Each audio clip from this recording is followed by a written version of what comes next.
हाँ, तो technical traders क्या देखते हैं दोस्तों कि चार्ट देखते हैं। चार्ट पे उसको अगर सिग्नल दे कि हाँ ये लेवल ब्रेक होने के बाद नेक्स्ट लेवल ये सपोर्ट रेजिस्टेंस का काम कर सकती है, तो वो उस पे बिलीव करते हैं। हमें मार्केट के नॉइज से दूर रहना है दोस्तों। मार्केट में बहुत से टेलीग्राम के ग्रुप्स होते हैं, यूट्यूब चैनल होते हैं, फेसबुक पे ग्रुप्स चले रहते हैं, उसमें कोई ना कोई अपना व्यू देता रहता है। बट आप अगर टेक्निकल ट्रेडर हो, आप कुछ सीखना चाहते हो, तो ये स्टडी आप भी घर पे कर सकते हो और आप भी मार्केट का ओवरव्यू है वो जानने की कोशिश कर सकते हो। किसी पे डिपेंड मत रहिए सर जी, आप जस्ट चार्ट देखिए और चार्ट पे जो लगता है आपको वही कीजिए। जो न्यूज रहती है मार्केट में, रूमर्स रहती है, उससे हमेशा दूर रहिए। तो मैं आज आपको यही सिखाने की कोशिश करने वाला हूँ कि चार्ट पे हम लोग क्या टेक्निकल लेवल्स कैसे स्टडी कर सकते हैं या शॉर्ट टर्म ओवरव्यू कैसे प्रेडिक्ट कर सकते हैं मार्केट का। तो अभी मैं आपको ये दिखाने जा रहा हूँ। तो अभी पहले मैं शुरू करता हूँ निफ्टी के चार्ट से। इसमें देखिए दोस्तों, हम निफ्टी के जो अभी फ्यूचर के जो शॉर्ट टर्म पुल बैक से लास्ट में जिधर से निफ्टी गिरा था 12,000 से लेवल से वगैरह, तो ये जो लेवल है ना, ये जानना थोड़ा मुश्किल होगा लास्ट पुल बैक कौन से है। तो इसीलिए अपसाइड रेजिस्टेंस जानने के लिए हम निफ्टी स्पॉट का यूज करेंगे। इस निफ्टी स्पॉट का चार्ट देखेंगे और जो शॉर्ट टर्म मतलब इंट्राडे में 30 मिनट्स या 1 आवरली चार्ट में हम देख सकते हैं, वो देखेंगे फ्यूचर के चार्ट पे। तो हमें करीब के जो सपोर्ट रेजिस्टेंस है ना, वो निफ्टी फ्यूचर के चार्ट में दिखाई देंगे, बट दूर के जो रेजिस्टेंस है वो जानने के लिए हम निफ्टी 50 या निफ्टी स्पॉट का यूज करेंगे। उसके बाद बैंक निफ्टी का व्यू देखेंगे कि कौन सा सपोर्ट जोन है, बहुत इंपॉर्टेंट जोन है कि वो हिट करने के बाद निफ्टी अपना ट्रेंड, बैंक निफ्टी अपना ट्रेंड रिवर्स कर सकता है, वो भी देखेंगे। और लास्ट में हम देखेंगे, मैंने कुछ स्टॉक सॉर्ट आउट किए हैं दोस्तों। बहुत से स्टॉक उसमें ब्रेकआउट दिए हुए हैं रिसेंटली, मतलब 1-2 दिन पहले ही। और बहुत से स्टॉक ऐसे हैं कि वो अभी ब्रेकआउट दे रहे हैं, मतलब अभी 1-2 दिन में दे सकते हैं। तो ऐसे जो लेवल्स है वो भी मैं आपको बताने वाला हूँ, ठीक है, तो ध्यान रखिए। तो ये देखिए, इसमें ये व्हाइट कलर की जो लाइन है, it is 200 exponential moving average. Intraday में अभी देखिए, ये जो चार्ट मैं आपको दिखा रहा हूँ, 9:15 बजे ये कैंडल शुरू होती है, 10 मिनट का चार्ट है।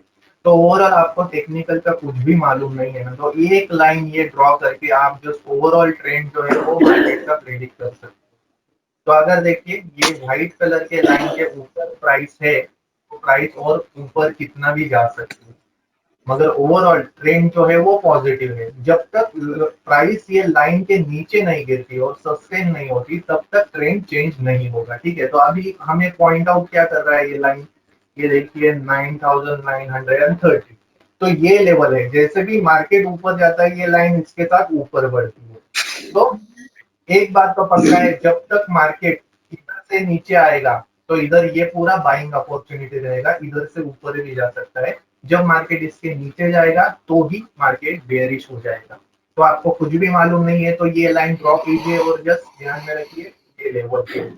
इंट्राडे है दोस्तों, 10 मिनट 15 मिनट कौन से भी टाइम फ्रेम में आप यूज कर सकते हो। मैं बहुत से लोग मुझे पूछते हैं कि आप कौन सा यूज करते हो, मतलब आइडियल कौन सा है, तो मैं इंट्राडे में पर्सनली 10 मिनट का यूज करता हूँ। तो आप भी वही यूज कर सकते हो। अब अभी देखते हैं कि शॉर्ट टर्म सपोर्ट और रेजिस्टेंस क्या निकल के आते हैं। तो इसके लिए मुझे निफ्टी 50 का डेली चार्ट देखना पड़ेगा। तो मैं डेली चार्ट देखता हूँ। अभी देखिए, ये जो व्हाइट कलर की लाइन है 200 मूविंग एवरेज, अभी ये क्या होता है, बहुत ही इंपॉर्टेंट सपोर्ट रेजिस्टेंस का काम करता है डेली चार्ट पे। तो इसीलिए ये जब प्राइस इसके नीचे रहती है तो इधर से एक डाउन ट्रेंड शुरू होता है, और जब प्राइस 200 मूविंग एवरेज के ऊपर रहती है तो एक अप ट्रेंड की शुरुआत होती है। तो अभी देखिए, price is currently trading at 10,140। तो इधर से देखिए कि ये जो प्राइस है, इधर से मार्केट का ट्रेंड कैसे पता करें। तो इसके लिए देखिए, मार्केट ने लास्ट टाइम देखिए कौन सा रेजिस्टेंस बनाया था, ये रेजिस्टेंस बनाया था। इधर से नीचे आई और इधर से फिर से ऊपर जाने की उसने कोशिश की है और इतना हाई लगाया है अराउंड 10,150। हम रैंडम फिगर लेंगे। तो अभी देखिए आगे का क्या हो सकता है। तो इसके लिए मैं क्या करूंगा, मेरे जो कुछ टूल्स है, मैंने बीच में एक इचिमोकू पर वीडियो बनाया था, वो एक इंडिकेटर नहीं है तो एक वो ट्रेडिंग सिस्टम भी है। तो वो भी बताता है हमें कि एक्चुअल में ट्रेंड पॉजिटिव है या निगेटिव है, या शॉर्ट टर्म में आगे बढ़ने वाला है या इधर से रिवर्स होने वाला है। तो वो भी मैं इंडिकेटर ऐड करके आपको दिखाने वाला हूँ कि यहाँ कौन सी लेवल है जिधर मार्केट रेजिस्टेंस ले सकता है। ठीक है, तो इसके लिए मैं पहले आपको दिखाता हूँ कि गैप, इधर देखिए लास्ट में जो बेरिश गैप बना था, तो इधर से ये मैं इधर से रेक्टेंगल ड्रॉ के दिखाता हूँ। तो ये जो बेरिश गैप है ना, वो मार्केट के लिए रेजिस्टेंस का काम कर सकता है। ये देखिए इधर दिखाई दे रहा है, तो मैंने रेक्टेंगल ड्रॉ किया है। तो अराउंड ये जोन अभी जो निफ्टी है ये अभी रेक्टेंगल में ट्रेड कर रही है। तो ये जो ऊपर की साइड है मतलब 10,325, ये जो लेवल है ये रेजिस्टेंस का काम कर सकती है।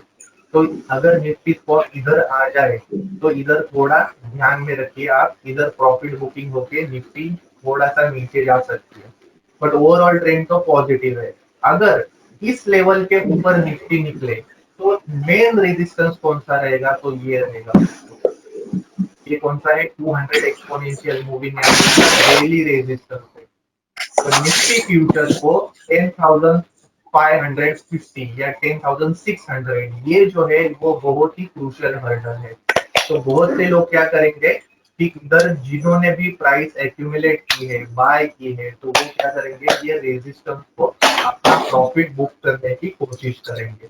और इधर से क्या होता है कि अगर कुछ बैड न्यूज आती है तो इधर से ट्रेंड शॉर्ट टर्म के लिए रिवर्स हो जाता है। तो ये दो लेवल ध्यान में रखिए दोस्तों कि मार्केट अभी पॉजिटिव है, अभी हमें ट्रेंड के साथ छेड़खानी कुछ भी नहीं करनी है, जस्ट फॉलो द ट्रेंड। हमें ओवरनाइट नाइट बैड न्यूज आई, कुछ भी आई, तो वो चार्ट पे रिफ्लेक्ट करेगी पहले। तो पहले हमें चार्ट के सपोर्ट रेजिस्टेंस मालूम है तो डरने की कुछ भी जरूरत नहीं है। बट अभी अगर मुझे चार्ट सिग्नल नहीं दे रहा है और मैं एज्यूम करके बैठा हूँ कि 7,500 निफ्टी आएगी, तो ये कुछ भी लॉजिक नहीं लगाता, ये कुछ भी सेंस नहीं लगाता है। तो इसीलिए जो चार्ट पे दिखता है वही फॉलो कीजिए दोस्तों। अपना स्ट्रेटेजी बहुत ही सिंपल रखिए, कुछ भी 10 इंडिकेटर इसमें ऐड करने की जरूरत नहीं है। प्राइस इज अल्टीमेट, हमें प्राइस को ट्रेड करना है, इंडिकेटर का जस्ट हमें बाद में यूज लेना है, मतलब उसकी सहायता लेनी है कि प्राइस ओवरबॉट है या ओवरसोल्ड है ये देखने की।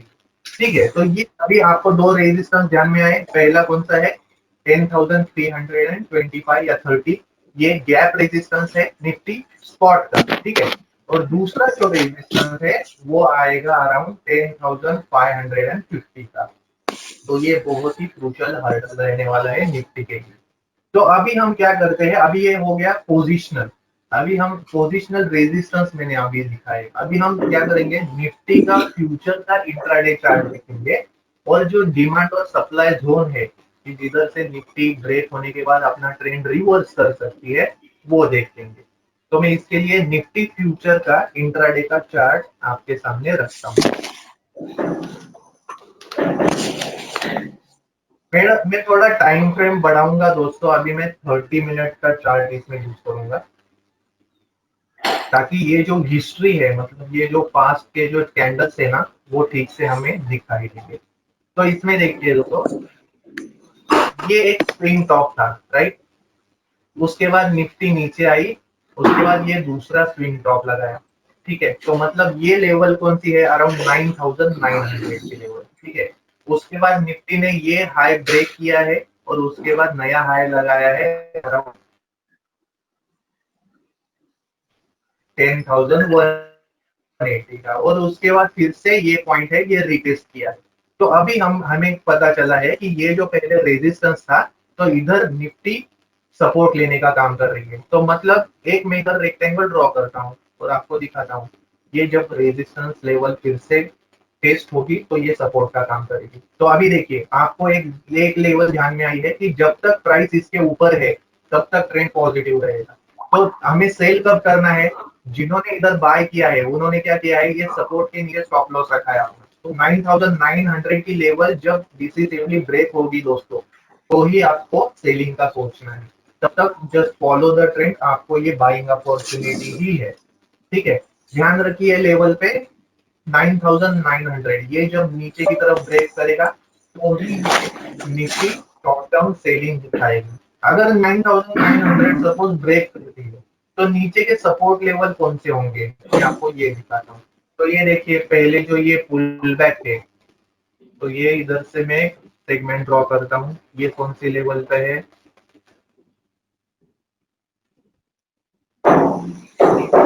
ठीक है, तो ये लेवल है अराउंड 9,770, मतलब अराउंड 130 पॉइंट्स इधर से ये नीचे का पहला सपोर्ट आया है। दूसरा सपोर्ट कौन सा है, तो ये गैप का सपोर्ट रहता है दोस्तों, जिधर से गैप ऑफ ओपनिंग होती है। तो ये देखिए 9,640, मतलब ये ब्रेक करेगी तो ये लेवल आएगी, उसके बाद ये लेवल ब्रेक करेगी तो ये जो गैप है ये फेल करने को आएगी। तो ऐसे बहुत ही सिंपल स्ट्रैटेजी से हम टेक्निकल लेवल्स आइडेंटिफाई कर सकते हैं दोस्तों। तो ये नेक्स्ट लेवल कौन सा होता है, 9,500 की लेवल।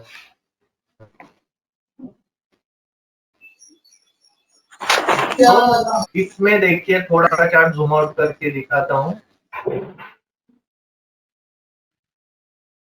बहुत ही बार ये जो 9,500 का जो लेवल है ना दोस्तों, वो बहुत ही क्रूशियल रेजिस्टेंस था। देखिए निफ्टी नीचे एक बार ऊपर जाने की कोशिश कर रही थी, मगर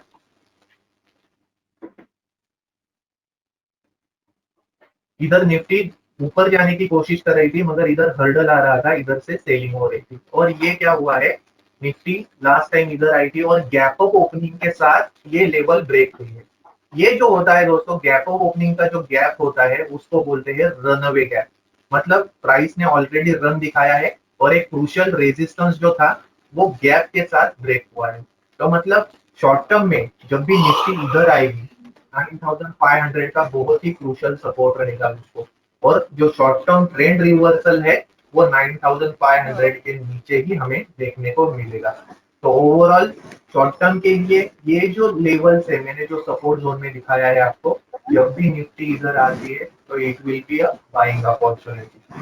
तो ये हो गया निफ्टी 50 का, सॉरी निफ्टी फ्यूचर के सपोर्ट लेवल। रेजिस्टेंस लेवल मैंने आपको दिखाया है निफ्टी फ्यूचर और निफ्टी स्पॉट, उसमें ज्यादा डिफरेंस नहीं है। तो रेजिस्टेंस आपको कैलकुलेट करने हैं तो निफ्टी 50 का जो डेली चार्ट है पर डे टाइम फ्रेम वाला, वो देखिए। ठीक है, तो निफ्टी 50 का ये जो था ये सपोर्ट जोन था, ध्यान में रखिए 9,900 की लेवल बहुत ही सपोर्ट का काम करेगी। अच्छा, उसके बाद 9,760 70, उसके बाद 9,650, और उसके बाद बहुत ही जो स्ट्रॉन्ग रेजिस्टेंस था वो अभी सपोर्ट का काम करेगा 9,500।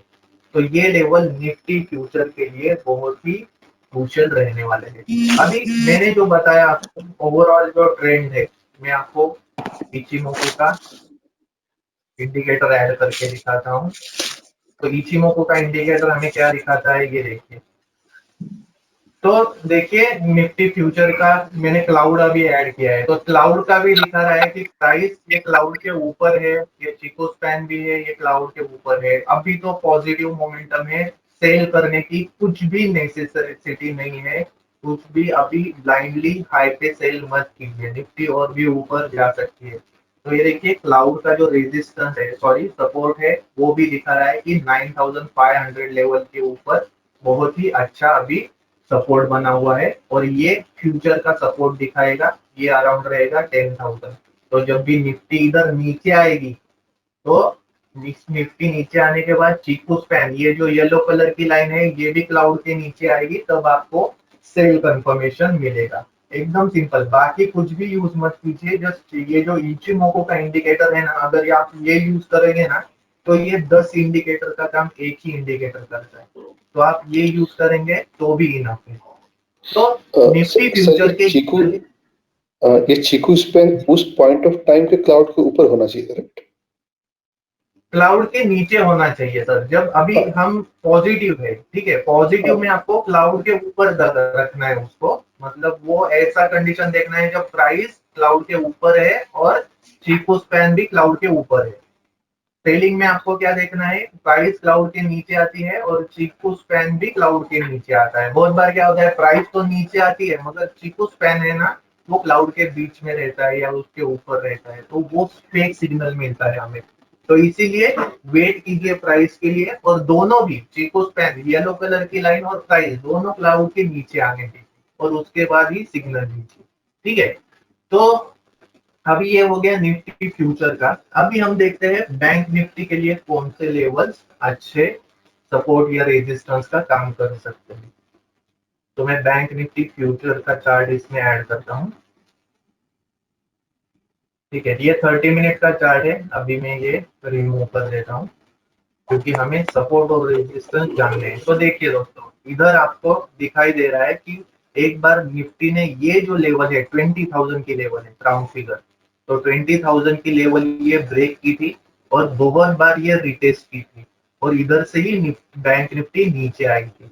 तो बाद में ये 20,000 का जो लेवल है इसको हम टेक्निकल और साइकोलॉजिकल लेवल ऐसा दोनों बोल सकते हैं। तो ये 20,000 का जो जोन है वो हमें एक सपोर्ट या रेजिस्टेंस का फ्यूचर में काम कर सकता है। तो ये रेक्टेंगल के साथ मैं जो सीधा रेक्टेंगल ड्रॉ करता हूँ, तो ये देखते हैं। तो मैंने बीच में बोला भी था कि जब निफ्टी ने 2 दिन पहले बेरिश एनगल्फिंग लगाया था तो ये सपोर्ट का काम करेगी। तो मतलब 20,150 एंड 20,000 ये एक सपोर्ट जोन है। जब तक बैंक निफ्टी इसको ब्रेक नहीं करती हमें सेल नहीं करना है, क्योंकि चार्ट हमें हमें अभी हमें पॉजिटिव बोल रहा है तो हम जस्ट ट्रेंड फॉलो करेंगे। अननेसेसरी लॉस हमें बियर नहीं करना है, अननेसेसरी एंट्री भी नहीं लेनी है। रॉन्ग एंट्री हमें चार्ट दिखाने वाला है, अगर चार्ट ने एंट्री दी हमें पॉजिटिव तो ही हम बाय करेंगे, अगर निगेटिव एंट्री दी है तो ही हम सेल करेंगे। बाकी किसी की भी मत सुनिए मार्केट में, क्योंकि मार्केट में 10 लोग होते हैं अपना अपना व्यू देते हैं। तो आप 10 लोगों को फॉलो करोगे तो आपका माइंड भी उतना ही डाइवर्ट हो जाएगा, वो भी रॉन्ग सिग्नल देने लगेगा। तो इसीलिए आपका एक खुद का ट्रेडिंग सिस्टम बनाइए है कि आप किसी एक को ही फॉलो कीजिए। मैं आपको ऐसे नहीं बोलता कि मुझे ही फॉलो कीजिए, मेरे जैसे और भी आने एनालिस्ट रहेंगे वो अच्छा एनालिसिस करते हैं, बट क्या होता है कि दोनों के लेवल जो है ना बाइंग सेलिंग के वो अलग अलग रहते हैं। तो इसीलिए आप खुद का एक ट्रेडिंग सिस्टम बनाइए या खुद एनालिसिस कीजिए और खुद एनालिसिस करके ये कीजिए। कोई भी परफेक्ट नहीं रहता है दोस्तों मार्केट में। हम जो चार्ट रीडिंग करते हैं ना, वो चार्ट रीडिंग भी हमारा एक ओपिनियन है। और मार्केट को हमेशा रिस्पेक्ट दीजिए। मार्केट इज सुप्रीम, मार्केट को कोई भी नहीं एग्जैक्टली प्रेडिक्ट कर सकता। ऐसा कोई बंदा नहीं है जो मार्केट में एक जगह बैठा है और वो मार्केट चला रहा है। तो this market is driven by people only, तो it will be always uncertain. ये हमेशा ध्यान में लेकर रखिए दोस्तों। तो आपको सपोज आपने परफेक्ट एक लेवल पे एंट्री ली है, तो आप ऐसा मत सोचिए कि ये मार्केट अभी ऊपर ही जाएगा। Always be flexible to your opinion. आपको ऐसा सोचना चाहिए कि सपोज मैंने बाय किया है अब, तो अगर मेरी इधर से प्राइस नीचे आई बाइंग लेवल से, तो मेरी एग्जिट स्ट्रेटेजी क्या रहेगी, मेरा रिस्क कितना इसमें लेना है मुझे। अगर आप ऐसा सोचोगे ना, तो मार्केट को पॉजिटिवली लेना आप ये हासिल कर पाओगे। ये जो मैं आपको स्ट्रेटेजी बता रहा हूँ, मैं खुद यही करता हूँ कि अगर मैंने एंट्री ली है तो मैं पहला रिस्क रिवॉर्ड देखता हूँ, मेरा रिस्क कितना है। हाँ, मैं इंट्राडे में इतना ले सकता हूँ, अभी अकॉर्डिंगली उतना रिस्क लेके अगर प्राइस मेरे एक्सपेक्टेशन के साथ ऊपर जा रही है तो मैं जस्ट ट्रेल करके स्टॉप लॉस ट्रेल करके मेरा प्रॉफिट बढ़ा सकता हूँ। तो ऐसे आपको ट्रेड करना है दोस्तों। ठीक है, तो अभी बैंक निफ्टी में आपको पहला लेवल ध्यान में आया है 20,000 का। ये राउंड फिगर हम ध्यान में रखते हैं। 20,000 अगर ब्रेक करेगा फ्यूचर में तो ही हम शॉर्ट टर्म सेलिंग का सोचेंगे। तो उसके बाद अगर 20,000 रहता है बैंक निफ्टी में, तो नेक्स्ट सपोर्ट लेवल कौन से होंगे। तो ये देखिए, अभी ये सपोर्ट नेक्स्ट सपोर्ट और रेजिस्टेंस लेवल हम कैसे फाइंड आउट करते हैं, पुल बैक से। तो ये जो पुल बैक या इसको स्विंग पॉइंट्स भी बोला जाता है। तो मतलब ये जो स्विंग पॉइंट है, अभी देखिए ये जो एक स्विंग पॉइंट है ये आगे सपोर्ट का काम करेगा। उसके बाद कौन सा है, मैंने बताया आपको, जिधर से गैप ऑफ ओपनिंग हुई थी ये एक सपोर्ट का काम करेगा। उसके बाद कौन सा है, ये जो गैप फिल होती है तो बहुत बार प्राइस गैप ये फील करके फिर से बाउंस होती है। तो ये 3 जो लाइन है ये फ्यूचर में सपोर्ट का काम करेंगे। तो कितना सिंपल है, देखिए आपको जस्ट लेवल पे ध्यान रखना है। और एक कैसा है, इंट्राडे में 30 मिनट का कैंडल इसके नीचे क्लोज हो जाए तो ज्यादा से ज्यादा पॉसिबिलिटी रहती है वो नेक्स्ट सपोर्ट फाइंड आउट करती है। इसके नीचे अगर 30 मिनट कैंडल क्लोज हो जाए तो नेक्स्ट सपोर्ट को वो टच करने की कोशिश करेगी। मैं बोल रहा हूँ दोस्तों कोशिश करेगी हमेशा, क्योंकि मैं क्या है कि मार्केट अनसर्टन है, इसीलिए मैं टेक्निकल लेवल्स मैंने प्रेडिक्ट किए हैं, उसके हिसाब से मैं ट्रेड कर रहा हूँ। तो ये मेरा रूल है कि रूल क्या मुझे बोलता है कि ये सपोर्ट लेवल आने के बाद नेक्स्ट सपोर्ट लेवल आएगी। तो be strict to your rules but be flexible to your opinion, क्योंकि अगर मार्केट इधर रिवर्स होता है तो आपको पोजीशन अपनी काट देनी है। तो ये लेवल जस्ट ध्यान में रखिए, क्योंकि अगर मार्केट नॉर्मल है, सभी सभी ग्लोबल कंडीशन वगैरह, तो ज्यादा से ज्यादा मार्केट, अगर मार्केट में कुछ भी न्यूज नहीं आती तो ये टेक्निकल लेवल्स को ही फॉलो करता है। तो न्यूटन का जो ग्रेविटेशनल लॉ रहता है कि जब भी हम किसी भी चीज को ऊपर फेंकते हैं तो अगर कोई ऊपर रेजिस्टेंस है वो तो उसको क्या करती है, टच करके फिर से नीचे आती है। अगर सपोर्ट है, सपोर्ट मतलब हम बैठे अभी हमारा लैपटॉप है टेबल पे तो वो सपोर्ट का काम कर रहा है, वो जब निकल जाएगा तो वो लैपटॉप नीचे गिरेगा। कब तक नीचे गिरेगा, जब तक उसको नेक्स्ट सपोर्ट फाइंड आउट नहीं होता। तो ये जो प्राइस है ना दोस्तों, तो ये भी सपोर्ट रेजिस्टेंस के रूल को फॉलो करती है। तो ये सिंपल रेजिस्टेंस सपोर्ट के जो रूल्स है, अगर आप इसको इस पे स्टडी करेंगे, वो फाइंड आउट करने की कोशिश करेंगे, तो ये एनालिसिस बहुत ही सिंपल होता है दोस्तों। तो इसीलिए ज्यादा से ज्यादा चार्ट पे ये लेवल्स फाइंड आउट करने की कोशिश कीजिए और उसके बाद थोड़ा सा प्राइस एक्शन का भी स्टडी कीजिए जो कैंडल स्टिक हमें बताती है। बाकी स्टॉक मार्केट के एनालिसिस में कुछ भी नहीं है दोस्तों, rest of the things are noise only. ये प्राइस एक्शन जो कैंडल स्टिक बनाती है ये आपने सीख लिया, और ये सपोर्ट रेजिस्टेंस फाइंड आउट करना आपने सीख लिया, बहुत ही इजी है दोस्तों। कुछ भी इसमें, और कोई भी बंदा, नॉर्मल बंदा है बेसिक, उसको जो अगर नॉलेज है तो वो इंट्राडे ट्रेडिंग कर सकता है ये नॉलेज के साथ। ठीक है, बट इसका मतलब ये नहीं है कि आपने टेक्निकल एनालिसिस सीख लिया और आप एक्सपर्ट हो गए। It's a part of trying, it's a part of time. ये एक्सपीरियंस की बात है, जैसे आप चार्ट को टाइम दोगे वैसे आपको धीरे धीरे धीरे ये चीजें आपको मालूम पड़ेगी और आप इसमें एक्सपर्ट हो जाओगे। तो चार्ट को ज्यादा से ज्यादा टाइम दीजिए दोस्तों और उसके बाद ट्रेडिंग कीजिए। अगर आप श्योर नहीं हो तो पेपर ट्रेडिंग कर सकते हो आप, ये लेवल्स को स्टडी करके। एक नोटबुक लीजिए और उसमें लिखिए कि ये सपोर्ट रेजिस्टेंस लेवल है और प्राइस अकॉर्डिंगली रिएक्ट करती है कि नहीं वो देखिए। ये आप कर सकते हैं, क्योंकि पेपर ट्रेडिंग करोगे ना तो आपका कॉन्फिडेंस भी बिल्डअप हो जाएगा। डायरेक्ट रियल टाइम ट्रेडिंग में ट्रेड करना थोड़ा रिस्की है। मैं न्यू लर्नर्स के लिए बोल रहा हूँ, बिगिनर्स के लिए बोल रहा हूँ। जिनको इनफ एक्सपीरियंस है वो ट्रेड कर सकते हैं, पर कुछ भी ट्रेड करने से पहले उसको कुछ तो क्राइटेरिया होना चाहिए एंट्री एग्जिट का, या लॉजिकल स्टॉप लॉस की लेवल होनी चाहिए जिसके हिसाब से आप ट्रेड कर सकते हो। तो इसीलिए ध्यान में रखिए दोस्तों कि आपको जो ट्रेड करना है उसके पीछे कुछ ना कुछ क्राइटेरिया होना चाहिए। तो ये हो गया दोस्तों बैंक निफ्टी। अभी बैंक निफ्टी का रेजिस्टेंस कौन सा आएगा, अभी जो लास्ट स्विंग पॉइंट है मैंने आपको बताया, ये जो स्विंग पॉइंट है ये रेजिस्टेंस का काम करेगा। तो मतलब अभी देखिए 21,600 की लेवल ये एक रेजिस्टेंस का काम करेगी। अगर ये हिट होता है तो नेक्स्ट स्विंग लेवल कौन सा है, ये टॉप मारा था, मतलब 20 अराउंड 22,000, 21,950 है, तो अराउंड 22,000 ये एक रेजिस्टेंस है। तो ये दो लेवल पे आपको ध्यान देने की जरूरत है। तो ये क्योंकि क्या है कि जो बाय करते हैं वो रेजिस्टेंस को बुक करते हैं अपना प्रॉफिट, तो around this level profit booking आ सकती है और ट्रेंड इधर से रिवर्स हो सकता है। और डिस्टरबेंस हो रहा है माइक्रोफोन पे, क्योंकि न्यू कमर्स जो आए हैं उनको ध्यान में नहीं आता माइक्रोफोन म्यूट करना। तो अभी मैंने कुछ दोस्तों एनालिसिस किया है, तो एनालिसिस में मैं आपको दिखाने वाला हूँ कि कौन से स्टॉक है जिन्होंने ऑलरेडी ब्रेकआउट दिया है वॉल्यूम के साथ, या जो कुछ स्टॉक है ऐसे कि जो अभी ब्रेकआउट देने वाले हैं, उसका मैं आपको कुछ स्टडी करके दिखाता हूँ। ये मेरे पर्सनल व्यूज है दोस्तों, अगर आपके काम आए तो बहुत ही अच्छा लगेगा मुझे भी, तो आप भी इस पे एंट्री ले सकते हो। बट ये प्योर शॉर्ट टर्म यूज है दोस्तों, अगर आपको स्विंग कॉल में इंटरेस्ट है तो पहला दोस्तों मैं आपको एक ब्रेकआउट दिखाने वाला हूँ कल, जिसने वॉल्यूम के साथ ब्रेकआउट दिया था, वो है लाल पैथ लैब। तो ये लाल पैथ लैब का इंट्राडे का चार्ट है, मैं इसको डेली चार्ट करता हूँ क्योंकि पोजिशनल अगर मुझे एंट्री लेनी है दोस्तों तो डेली चार्ट हमेशा अच्छा हेल्प करता है मुझे। तो अभी देखिए ये डेली की कैंडल है, बहुत दिन से ये रेंज में कंसोलिडेट कर रहा था और ये रेंज वॉल्यूम के साथ आज ब्रेक की है। वॉल्यूम मतलब क्या है, हमें इधर जस्ट वॉल्यूम का चार्ट जो है वो ऐड करना है।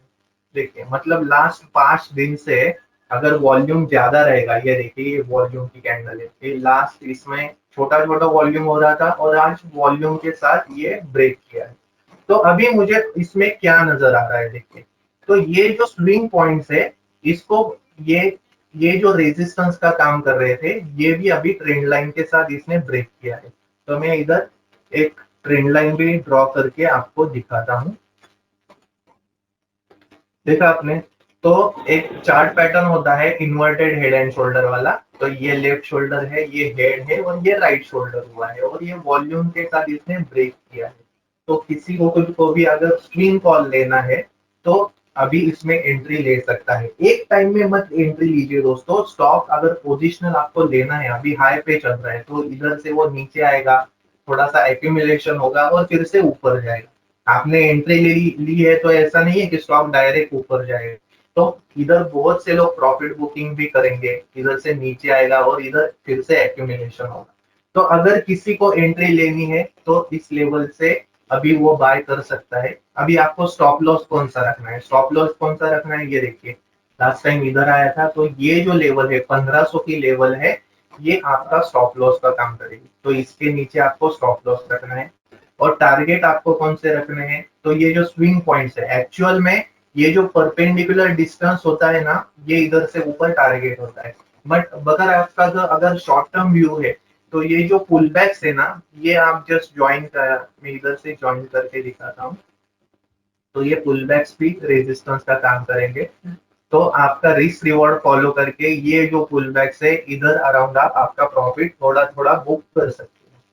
ठीक है, पर इसमें देखिए दोस्तों, मैं अभी मार्केट, अभी एक रूल है आपने सुना होगा कि even the junks have tackles in bull market. Bull market अगर होता है तो छोटे छोटे स्टॉक, पेनी स्टॉक होते हैं ना, वो भी बढ़ने लगते हैं।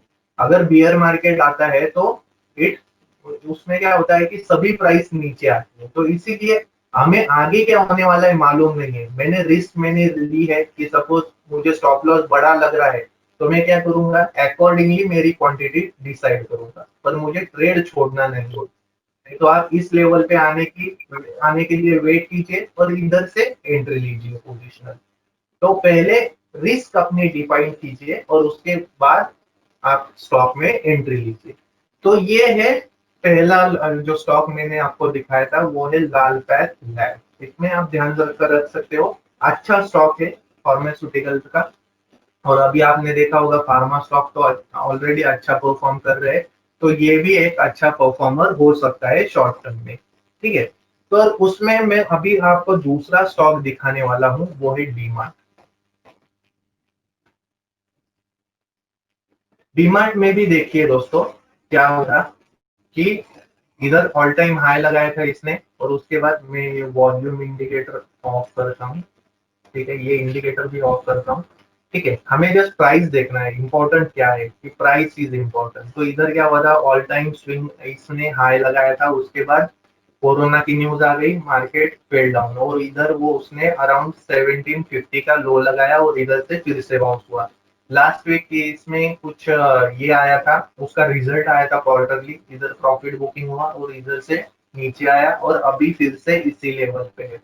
तो ये देखिए, ये जो एक रेक्टेंगल है, ये इधर अभी सप्लाई जोन का काम करेगा। अगर ये स्टॉक इसके ऊपर सस्टेन होता है तो इसको बोलेंगे हम ब्रेकआउट। तो इसके बाद आपको वॉल्यूम पे भी नजर रखनी है दोस्तों। इधर वॉल्यूम चार्ट ऐड कीजिए जस्ट। अगर ये लेवल ब्रेक होती है और इधर वॉल्यूम बढ़ता है तो इसका मतलब है ये फ्रेश ट्रेडिंग की रेंज इधर से ऊपर बनाएगा। ठीक है, उसके बाद फिर से ये नीचे आता है, तो ये लेवल पे आपको ये कौन सा स्टॉक है? डीमार्ट का स्टॉक है सर, एवेन्यू सुपरमार्केट। तो ये आपको क्या करना है, इधर एक्यूमुलेट करना है स्टॉक। अभी देखिए कि सपोर्ट जोन कौन सा आता है, कि ये एक्यूमुलेशन जोन है। ठीक है, तो अभी इसके बाद ब्रेकआउट देने के बाद अगर स्टॉक इधर नीचे आने लगता है तो आप इसमें मूविंग एवरेज ऐड कर सकते हो। तो मूविंग एवरेज आपको क्या दिखाएंगे, स्टॉक का डायनेमिक सपोर्ट और रेजिस्टेंस। स्टॉक में आप एंट्री लेते हो तो मैंने आपको बताया कि व्हाइट कलर की लाइन है 200 मूविंग एवरेज, इसके ऊपर स्टॉक रहता है तो वो कितना भी ऊपर जा सकता है। तो आप स्टॉक सिलेक्शन करते वक्त ध्यान में रखिए कि प्राइस जो आप एंट्री ले रहे हो स्टॉक की, वो it should be near to 200 moving average और अबाउट 200 मूविंग एवरेज। अगर ये रहेगा ना तो उसके ऊपर जाने की पॉसिबिलिटी ज्यादा रहेगी। ठीक है, तो अभी स्टॉप लॉस क्या लगाना है आपको, डायनेमिक स्टॉप लॉस देखिए, ये जो येलो कलर की लाइन है इसमें, ये 50 डे मूविंग एवरेज है। तो आपको इधर नजर आ रहा होगा, चार्ट ही हमें दिखाता है, बाकी कुछ नहीं। अभी देखिए इधर आया 50 डे पे एक्यूमुलेशन हुआ, फिर से 50 डे पे आया, इधर से बाइंग हुई, इधर फिर से 50 डे पे आया, इधर बाइंग हुई। तो इधर से जब भी 50 डे पे आएगा तो चार्ट रिपीट्स द हिस्ट्री, तो इधर से फिर से बाउंस लेने की वो कोशिश करेगा ऊपर की तरफ। अगर ये 50 डे मूविंग एवरेज ब्रेक होता है तो इसके नीचे थोड़ा सा बफर देके आपको स्टॉप लॉस रखना है आपका। तो मतलब पहले आपको 50 डे पे सपोर्ट लिया था, तो अगर 50 डे ब्रेक करेगा तो इसका ट्रेंड चेंज हो जाएगा। तो इसीलिए शॉर्ट टर्म में देखिए, डीमार्ट जब भी 50 डे मूविंग एवरेज के नीचे आएगा तो आपको वो एग्जिट करना है। तो पोजिशनल कॉल के लिए ये आपकी डीमार्ट की स्ट्रेटेजी रहेगी। तो अभी नेक्स्ट ट्रेडिंग का स्टॉक शॉर्ट टर्म व्यू के लिए साथ में दिखाता हूं, वो है रिलायंस। रिलायंस में देखिए बहुत ही स्ट्रॉन्ग रेजिस्टेंस है ये 16-17 का, बहुत बार इधर आया था और ये ब्रेक नहीं हुआ है। तो 16-17 अराउंड 1600 के ऊपर ये क्लोज देता है ना, तो एक अच्छा बाइंग अपॉर्चुनिटी इसमें हमें शॉर्ट टर्म में देखने को मिलेगा। तो ये देखिए, ये जो रेजिस्टेंस है बहुत ही स्ट्रॉन्ग रेजिस्टेंस है इसका। ये देखिए इधर आया था, इधर आया था, इधर आया था, रिवर्स हुआ, फिर से इधर से रिवर्स हुआ। तो जिन्होंने जो जो क्या करते हैं कि इधर से जो बाइंग करते हैं वो इधर अराउंड प्रॉफिट बुक कर लेते हैं। तो रेजिस्टेंस से स्टॉक नीचे आने की कोशिश करता है, जब रेजिस्टेंस ब्रेक हो जाएगा तो वो एक नई ट्रेडिंग लेवल बनाएगा। तो अराउंड इंट्राडे में अगर ध्यान रखना है तो ये लेवल पे ध्यान रखिए, 1616 या 1617, ये जो लेवल है ये ब्रेक करेगा और उसमें 30 मिनट की कैंडल इसके ऊपर क्लोज हो जाएगी, तो ये एक नया ट्रेडिंग रेंज एस्टेब्लिश करेगा। ठीक है, तो ये लेवल पे आपको ध्यान रखना है रिलायंस में। अभी स्टॉक ने थोड़ा सा लास्ट मार्केट आवर में एंडिंग में ना प्रॉफिट बुकिंग देखने को मिला था और 1580 को अभी ये क्लोज हुआ है। तो 1.5-2% का ही अपसाइड अभी रह गया है, अगर कुछ पॉजिटिव न्यूज आती है तो ये भी ब्रेक हो जाएगा। तो ये एक्सक्यूज लेवल मी पे सर। ध्यान रखिए रिलायंस में। हाँ जी बोलिए। सर हाँ बोलिए सर। एक्चुअली सर, जो आपने बताया कि हमें 30 मिनट्स की कैंडल को कंफर्म करना है क्लोजिंग में, हाँ जी सर, हाँ हाँ राइट। तो ये मतलब 30 मिनट ही क्यों करना है? मतलब क्या 15 मिनट या 5 मिनट 10 मिनट्स क्यों नहीं करना है, या 1 आवर क्यों नहीं करना है? सर कैसा होता है ना कि स्टेबिलिटी इंपॉर्टेंट है ब्रेकआउट लेवल के ऊपर। बहुत से बार है ना, हमने देखा होगा कि चार्ट पे फेक ब्रेकआउट्स बहुत मिलते हैं। तो इंट्राडे में ट्रेडर्स जो होते हैं ना, इंट्राडे ट्रेडर्स, उनकी साइकोलॉजी क्या रहती है, 5 मिनट 10 मिनट यूज करना चार्ट। तो वो क्या करते हैं, लेवल ब्रेक होने के बाद क्विकली एंट्री लेते हैं। बट ऑपरेटर लोग बहुत स्मार्ट होते हैं, वो क्या करते हैं, वो उन्होंने उनको सब दिखाई देता है किसने किधर ऑर्डर प्लेस किया है, कितना क्वांटिटी किया है। तो वो क्या करते हैं कि अगर इन्होंने हेवी क्वांटिटी के साथ ब्रेकआउट लेवल पे एंट्री लिया है तो वो उनका क्या करता है, उनको थोड़ा पैनिक कर देते हैं, तो इसीलिए उधर से स्टॉक रिवर्स करते हैं। तो वो नॉर्मल ट्रेडर्स जिसको हम बोलते हैं वीक हैंड्स, मार्केट में क्या होता है कि मार्केट को बहुत ही पसंद है ये वीक हैंड्स को रिमूव करना। जो स्ट्रॉन्ग माइंडसेट के साथ वो जो स्टॉक मार्केट में एंट्री लेते हैं ना, वही सस्टेन कर पाते हैं। तो अगर आपको मालूम है कि हाँ ये फेक ब्रेकआउट हो सकता है, तो टेक्निकल नॉलेज चाहिए सर थोड़ा, तो वो आप उधर एग्जिट कर सकते हो। मगर आप स्टेबिलिटी देखिए, स्टेबिलिटी मतलब 30 मिनट का कैंडल क्लोज होता है, इसका मतलब है ना कि उधर से जिन्होंने शॉर्ट किया है वो उधर से रिमूव होते हैं, वो ट्रेंड से शॉर्ट में से एग्जिट होते हैं, या जिन्होंने रेजिस्टेंस पे स्टॉप लॉस लगाया अपना, उन पे स्टॉप लॉस हिट होते हैं। और रेजिस्टेंस ब्रेक होने के बाद बहुत से लोग ऐसे बोलते हैं कि हाँ अभी 30 मिनट का कैंडल उसमें सस्टेन हुआ है ब्रेकआउट लेवल के ऊपर। मैं इधर आपको दिखाता हूँ डायरेक्ट। तो ये देखिए, ये 30 मिनट का कैंडल है। तो सुबह इधर की गैप ऑफ ओपनिंग हुई थी, इधर ही रेजिस्टेंस था, और इधर इसके बाद इधर से नीचे आई है प्राइस। तो इसके ऊपर जब ये क्लोज हो जाएगी ना, तो सेलर से वो अपना पोजीशन काट देंगे या कट करेंगे अपना लॉस, और उसके सेल ट्रेंड में से एग्जिट हो जाएंगे। और इधर नई बाइंग अपॉर्चुनिटी हमें देखने के बोलेगी, या मेरे या आप जैसे ट्रेडर क्या क्या ये सोचते हैं कि हाँ अभी रेजिस्टेंस ब्रेक हुआ है और अभी कैंडल भी क्लोज हुई है, तो मैं इसमें एंट्री लेता हूँ। तो इधर से सपोर्ट रेजिस्टेंस का रूल ही यही बताता है सर, कि रेजिस्टेंस ब्रेक होने के बाद एक नया रेजिस्टेंस बनाएगी प्राइस। तो बहुत से ट्रेडर्स, ट्रेंड ट्रेडर जो है वो रेजिस्टेंस ब्रेक होने के बाद एंट्री लेते हैं, या सपोर्ट ब्रेक होने के बाद सेल एंट्री लेते हैं, जिसको हम बोलते हैं ट्रेंड ट्रेडर्स। ऐसा नहीं होता मार्केट में कि हम जो रूल कहते हैं कि सस्ते में बाय करो शेयर और महंगे में बेच दो, पर ऐसा इंट्राडे ट्रेडिंग में नहीं है सर। इंट्राडे ट्रेडिंग में buy at higher high level and sell at higher level, क्योंकि जो ट्रेंड ट्रेडर होते हैं वो ट्रेंड को राइड करना पसंद करते हैं। तो इसीलिए rather than waiting for this opportunity at lower level, वो क्या बोलते हैं, रेजिस्टेंस ब्रेक होने दो तो मैं बाय करूंगा। तो इसीलिए स्टेबिलिटी के लिए मैंने क्या बोला है कि 30 मिनट का कैंडल यूज कीजिए, 5-10 मिनट से वो अच्छा है। ठीक है, एक बार कैंडल इधर क्लोज हो गई तो आप उसमें 5-10 मिनट के कैंडल में ही एंट्री ले सकते हो, बट जस्ट स्टेबिलिटी के लिए 30 मिनट का कैंडल यूज कीजिए। तो सर ये एक्सक्यूज था। मी। जी जी जी, बोलिए। सर सर ये अगर जो हमें आपने बताया, ये जो आपने तो वो भी पॉसिबिलिटी है स्टार्ट में। क्या सर? फेबो रिट्रेसमेंट। हाँ सर, अभी क्या करेंगे हम, मैं जो मेरे स्टॉक है ना, मैं अभी पूरे बता देता हूँ।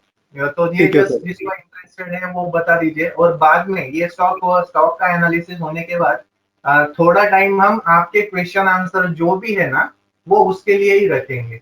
तो मीन्स क्या है कि अगर आपको डाउट है तो दूसरे को भी सेम डाउट होगा, वो पूछता नहीं है, तो वो उसका भी डाउट क्लियर हो जाएगा आपके क्वेश्चन से। सर तो जो सर भी है इसी ना। में हाँ सर इसी में जो मैंने क्वेश्चन पूछा था अभी आपसे, ये 30 मिनट वाला, हाँ हाँ हाँ तो सर इसमें जो है ये आप पोजिशनल के लिए बता रहे हो कि 30 मिनट को हमें चेक करना है, बट द जी सेम जी थिंग जी। We can do in intraday also ना। इंट्राडे में अगर हमें चेक करना है तो कितने मिनट की कैंडल चेक करनी पड़ेगी? 30 मिनट की ही कीजिए सर। अच्छा, 30 इंट्राडे में मिनट भी की 30 मिनट और बहुत पोजिशनल में भी 30 है। मिनट, दोनों में? बट इंट्राडे में आप क्या कर रहे हो, इंट्राडे के हिसाब से पोजीशन ले रहे हो ना, तो आपका जी जी। उसमें इंट्राडे का रिस्क रिवॉर्ड भी रहेगा, इंट्राडे की रिस्क रहेगी। पोजिशनल आपको एंट्री लेनी है तो इंट्राडे का स्टॉप लॉस लगा नहीं सकते आप, वो पोजिशनल का स्टॉप लॉस अलग रहेगा, राइट है कि नहीं?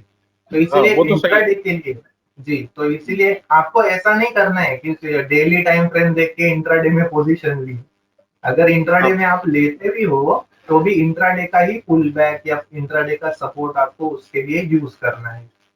तो तो मतलब सर ये मैं आपको, पूछने का मतलब ये है कि जब हम्म, भी हम लोग अगर कंफर्मेशन लेना हो, इंट्राडे में हो चाहे पोजिशनल में हो, लेना है हाँ हमेशा 30 मिनट के टाइम फ्रेम में ही। जी जी जी एग्जैक्टली सर, 30 ओके मिनट का कैंडल क्लोज कीजिए। अगर आपका प्राइस पे ऑब्जर्वेशन, मतलब आप प्राइस ऑब्जर्व कर रहे हो इंट्राडे में, तो अगर आपको पता चला कि 10 मिनट में ही प्राइस ने वॉल्यूम के साथ ये रेजिस्टेंस लेवल ब्रेक की है और ये प्राइस ऊपर सस्टेन हो रही है, तो आप 10 मिनट में भी एंट्री ले सकते हो सर। ये आपके हिसाब से, मतलब आपके ऊपर है कि स्टेबिलिटी चेक करना। क्योंकि क्या है कि 30 मिनट अगर आप वेट करोगे, बहुत ही स्ट्रॉन्ग ब्रेकआउट है, तो शायद आप इसको, ये लेवल को मिस करोगे, 30 मिनट की कैंडल समवेयर इधर क्लोज होगी।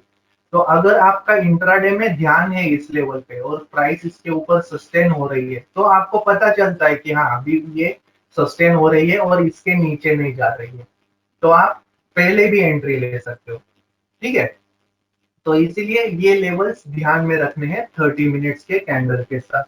अभी नेक्स्ट स्टॉक में दिखाता हूँ, वो है thank you Torrent thank you. Power. Yes, बाद में हम लास्ट में फिर से ये डिस्कशन करेंगे इस पे, क्योंकि आप जितना सवाल पूछोगे उतना अच्छा है सर। इसका मतलब है आप कुछ ना कुछ सीख रहे हो, तो ये डाउट्स जो क्लियर हो जाएंगे आपको, वो चार्ट में भी आपको मीन्स यूजफुल रहेंगे आप ट्रेडिंग करते वक्त। तो इसीलिए सवाल पूछना बहुत ही जरूरी है सर। तो अभी टोरेंट पावर का मैं आपको चार्ट दिखाता हूँ। इसमें देखिए कल बहुत बार ये 30 मिनट का चार्ट है, इसमें देखिए कितना अच्छा इधर सपोर्ट बनाया था। तो अगर मुझे ब्रेकआउट निकालना है तो मुझे हमेशा दो टाइम फ्रेम यूज करने पड़ते हैं, कोरिलेट करना पड़ता है इसको। तो लास्ट में देखिए अभी ये मैं रिमूव करता हूँ मूविंग एवरेज, मैं चार्ट जूम आउट करके दिखाता हूँ आपको कि इधर देखिए कि ये ट्रेंड लाइन का इधर रेजिस्टेंस आ रहा है।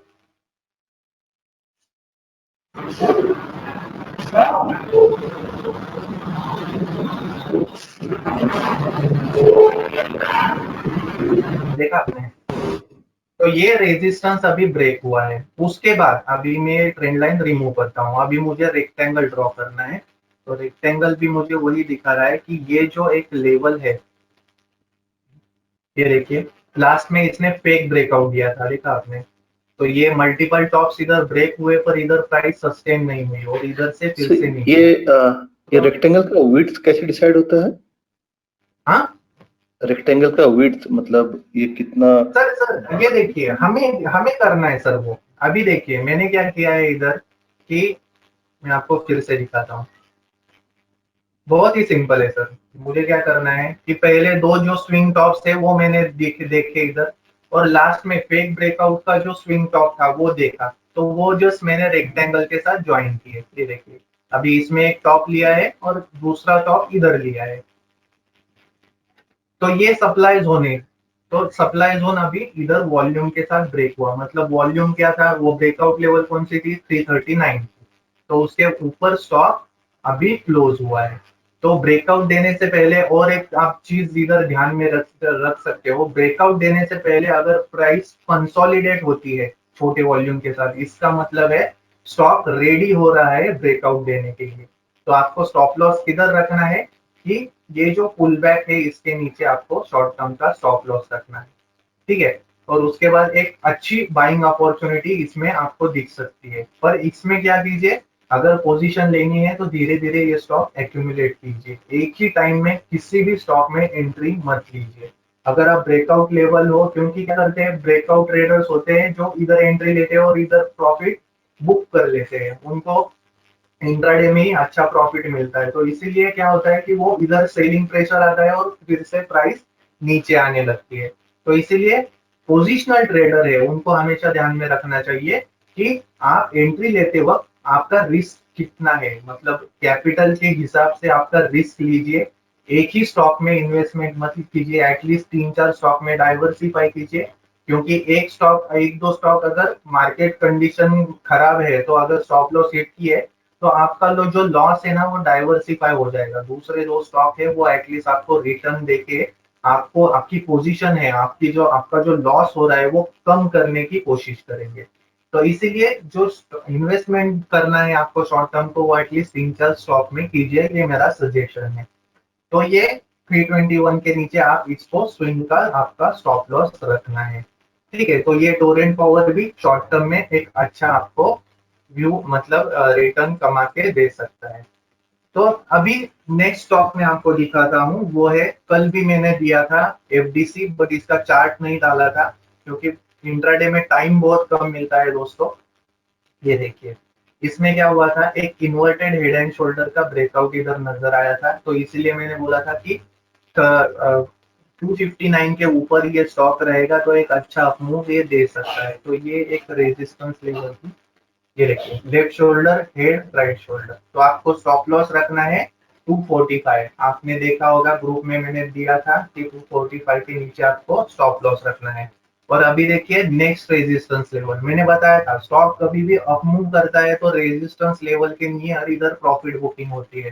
तो इधर ये लेवल पे ध्यान रखिए दोस्तों। अभी स्टॉक ने ऑलरेडी छोटा ब्रेकआउट तो दिया है, तो अभी जब भी स्टॉक ये लेवल के ऊपर सस्टेन हो जाएगा या क्लोज हो जाएगा, अब देखिए ये कौन सी लेवल है 270 की, कल हाई उतना ही लगाया है, तो 270 के ऊपर गया तो ये जो मल्टीपल रेजिस्टेंस है वो ब्रेक करेगा, तो इधर से एक अच्छी ट्रेडिंग रेंज इधर से शुरुआत हो जाएगी ट्रेडिंग रेंज की, या स्टॉक एक नया ट्रेडिंग रेंज इधर से एस्टेब्लिश करेगा या सेटअप करेगा। तो इसलिए 270 लेवल पे ध्यान रखिए दोस्तों। अगर आपने अभी एंट्री ली है, आपको स्टॉप लॉस रखना है 245 के करीब।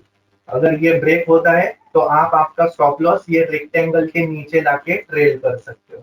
तो इसलिए जो भी प्रॉफिट होता है वो प्रॉफिट छोड़ना नहीं है हमें, ठीक है। और बाद में देखिए, अगर ये जो लेवल है ये सस्टेन करता है तो बाद में यही जो जोन है ना वो सपोर्ट का काम करता है और स्टॉक इधर से ऊपर जाने लगता है। तो एफडीसी पे ध्यान रखिए, currently trading at 261। Next trading का स्टॉक दिखाता हूँ दोस्तों, डॉक्टर रेड्डी। लेवल पे ध्यान रखिए दोस्तों,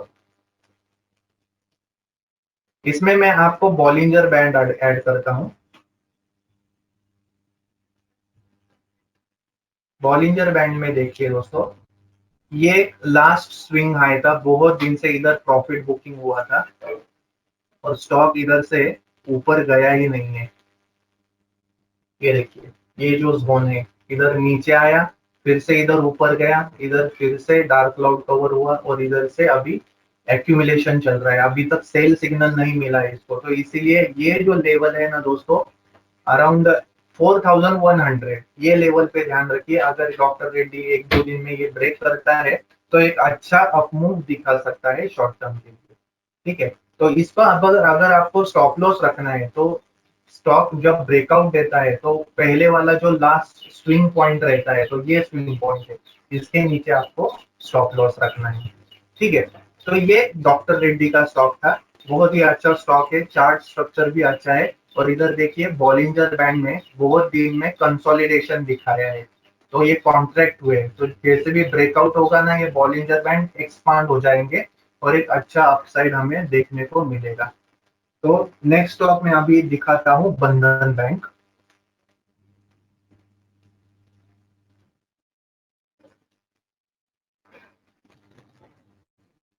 बंधन बैंक में भी सेम है दोस्तों, इसको मैं मूविंग एवरेज ऐड करता हूँ 50 पीरियड। तो मूविंग एवरेज का ब्रेकआउट कैसे निकालते हैं आपको एक आइडिया देता हूँ बस। ये देखिए, कलर चेंज कर देता हूँ इसका, येलो कलर के लिए बॉलिंजर बैंड ऐड कर इधर रिमूव कर देता हूँ। तो इधर देखिए बॉलिंग हिस्ट्री में देखिए, जब भी 50 मूविंग एवरेज के इधर आया है ये स्टॉक बंधन बैंक का, तो इधर से क्या हुआ है, सेलिंग हुआ है इधर पर समवेयर हियर।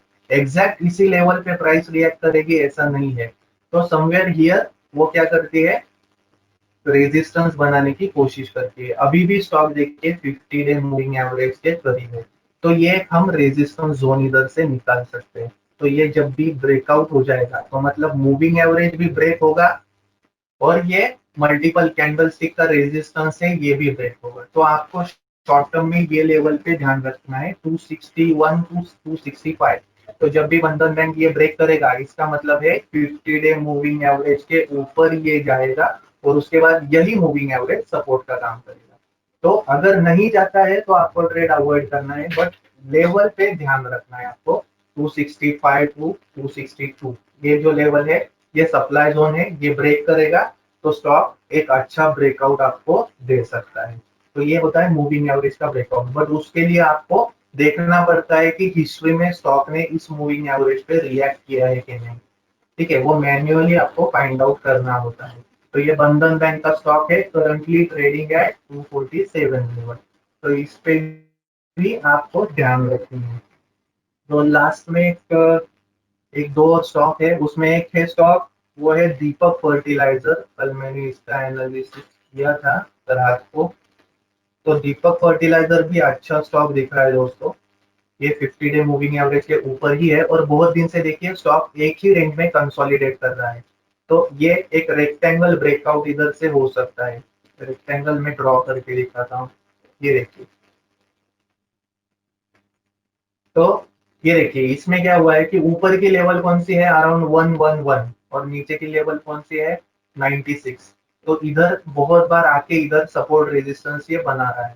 तो ये जब 111 ब्रेक करेगा तो इसमें एक रेक्टेंगुलर चैनल और या हॉरिजॉन्टल चैनल इसको बोलते हैं, ये ब्रेकआउट मिलेगा इसका। तो इसका स्टॉप लॉस क्या रहेगा कि ये जो दोनों पॉइंट है, ये जो स्विंग पॉइंट है इसका स्टॉप लॉस रहेगा और इसका रिस्क रिवॉर्ड 1:1 रहता है। तो ये जो परपेंडिकुलर डिस्टेंस है ये अराउंड 110 लेवल और ये 96 लेवल, तो 14 से 15 पॉइंट आपको इधर से ऊपर आपको मिल सकते हैं। मतलब ब्रेकआउट कहाँ मिलेगा 111 को, उसके उसके ऊपर आप 15 पॉइंट जोड़ दीजिए तो अराउंड 126 लेवल है, ये आपका पोस्ट टारगेट इधर से रहेगी। तो ये भी अच्छा स्टॉक है दोस्तों, इस पे भी आप ध्यान रख सकते हो। इसमें मैं आपको क्लाउड ऐड करके दिखाता हूँ। अगर आप पोजिशनल स्टॉक में क्लाउड यूज करोगे ना इचिमोकू का, तो वो अच्छा आपको कंफर्मेशन देगा, क्योंकि इसमें देखिए प्राइस अभी क्लाउड के ऊपर है, मतलब हमारी कंडीशन सेटिस्फाई हो रही है और ये जो चीकू स्पैन है ये भी क्लाउड के ऊपर ही आया है। तो मतलब फेक ब्रेकआउट की जो गुंजाइश है ये इधर कम है। तो इसीलिए जब भी ब्रेकआउट देगा तो ये चीकू स्पैन भी ऊपर जाएगा, तो ये प्राइस को और भी हेल्प करेगा ऊपर जाने के लिए। तो दीपक फर्टिलाइजर भी एक अच्छा स्टॉक रह सकता है शॉर्ट टर्म के लिए, ध्यान में रखिए।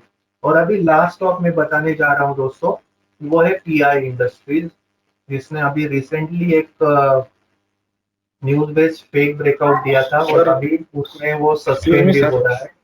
जी एक्सक्यूज मी सर, सर एक छोटा सा हाँ क्वेश्चन बोलिए। था। ये जो सर हाँ आप बोलिए। बॉक्स बना रहे हो रेक्टेंगल का, मतलब जो हाँ है रेजिस्टेंस या सपोर्ट लेवल का, हाँ हाँ हाँ। इसमें सर एक मैंने जीरोधा में देखा है एक इंडिकेटर या मतलब स्टडीज में होता है डारवास बॉक्स बोल के, तो दरवाज वो भी बॉक्स, यस सेम, यस।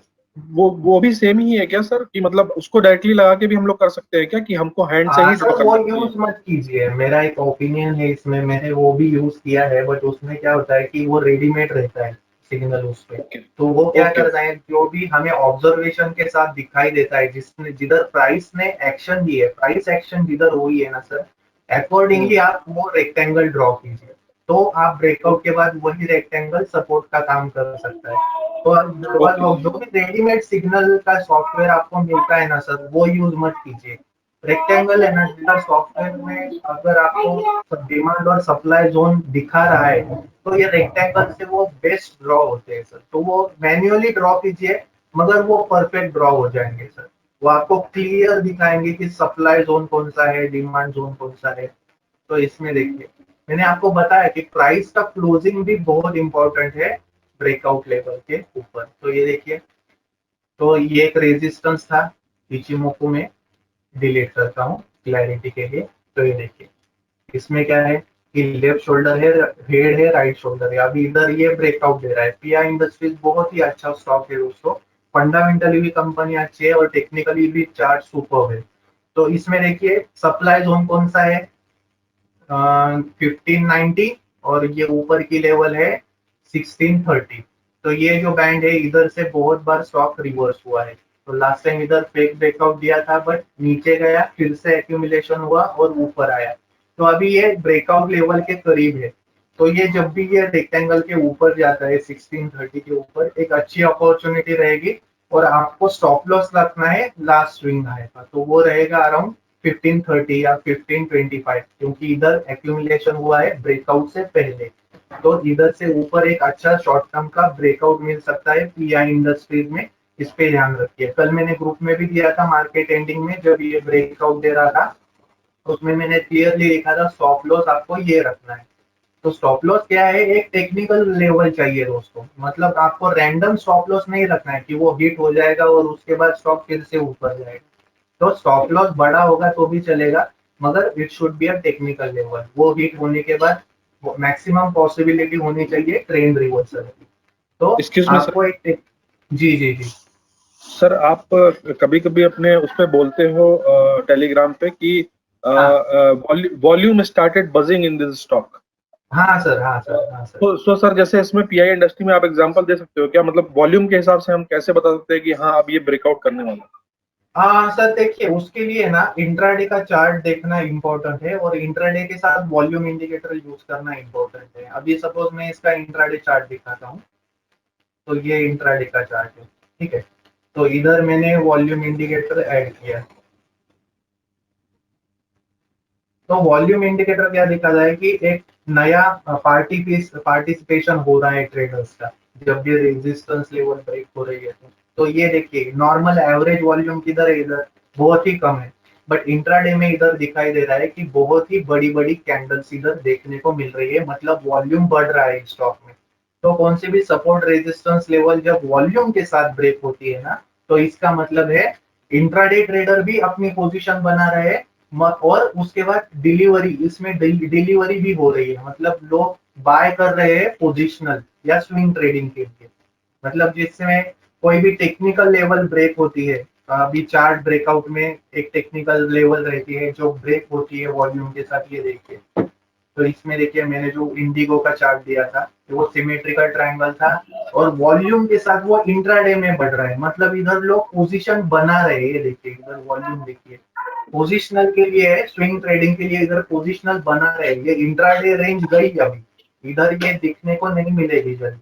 तो ये वॉल्यूम बढ़ता है ना, तो नया जो लेवल है ट्रेडिंग का वो एस्टेब्लिश होता है, ट्रेडिंग का रेंज एस्टेब्लिश होता है, तो इसीलिए सर आप वॉल्यूम देखना भी बहुत इंपॉर्टेंट है इंट्राडे में। सर सर आप जब भी बोलते हो कि वॉल्यूम बढ़ना, मतलब सर सी वॉल्यूम बढ़ना मतलब तो ये एक रिलेटिव वर्ड है, मतलब कि जैसे जैसे मान लीजिए कि हम जैसे कभी बोलते हैं आरएसआई बढ़ गया 60 के ऊपर हो गया, 70 के ऊपर हो गया, तो हाँ ओवरसोल्ड जोन हाँ, में हो गया। ऐसे ही वॉल्यूम का भी कोई लेवल होता है क्या सर, कि जब हम बोले कि हाँ इसके ऊपर चला जाए या इससे नीचे आ जाए, तब हम बोलेंगे हाँ बढ़ गया या कम हो गया, नहीं इस तरीके से?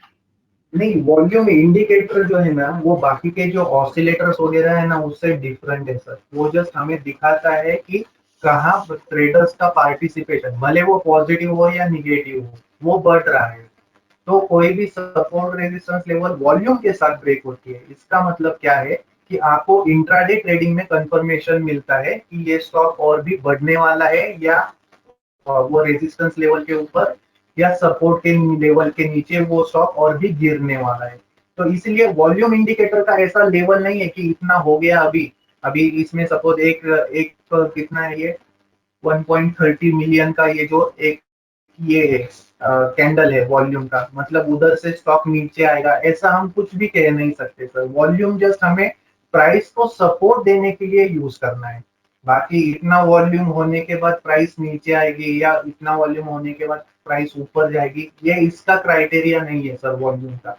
वॉल्यूम को आप just as a support use कीजिए प्राइस ब्रेकआउट के साथ, जब भी सपोर्ट रेजिस्टेंस लेवल ब्रेक होती है वॉल्यूम चेक कीजिए, वॉल्यूम बढ़ा हुआ है तो इसका मतलब है पॉसिबिलिटी है कि स्टॉक और ऊपर जाएगा, अगर पॉजिटिव ब्रेकआउट दे रहे तो।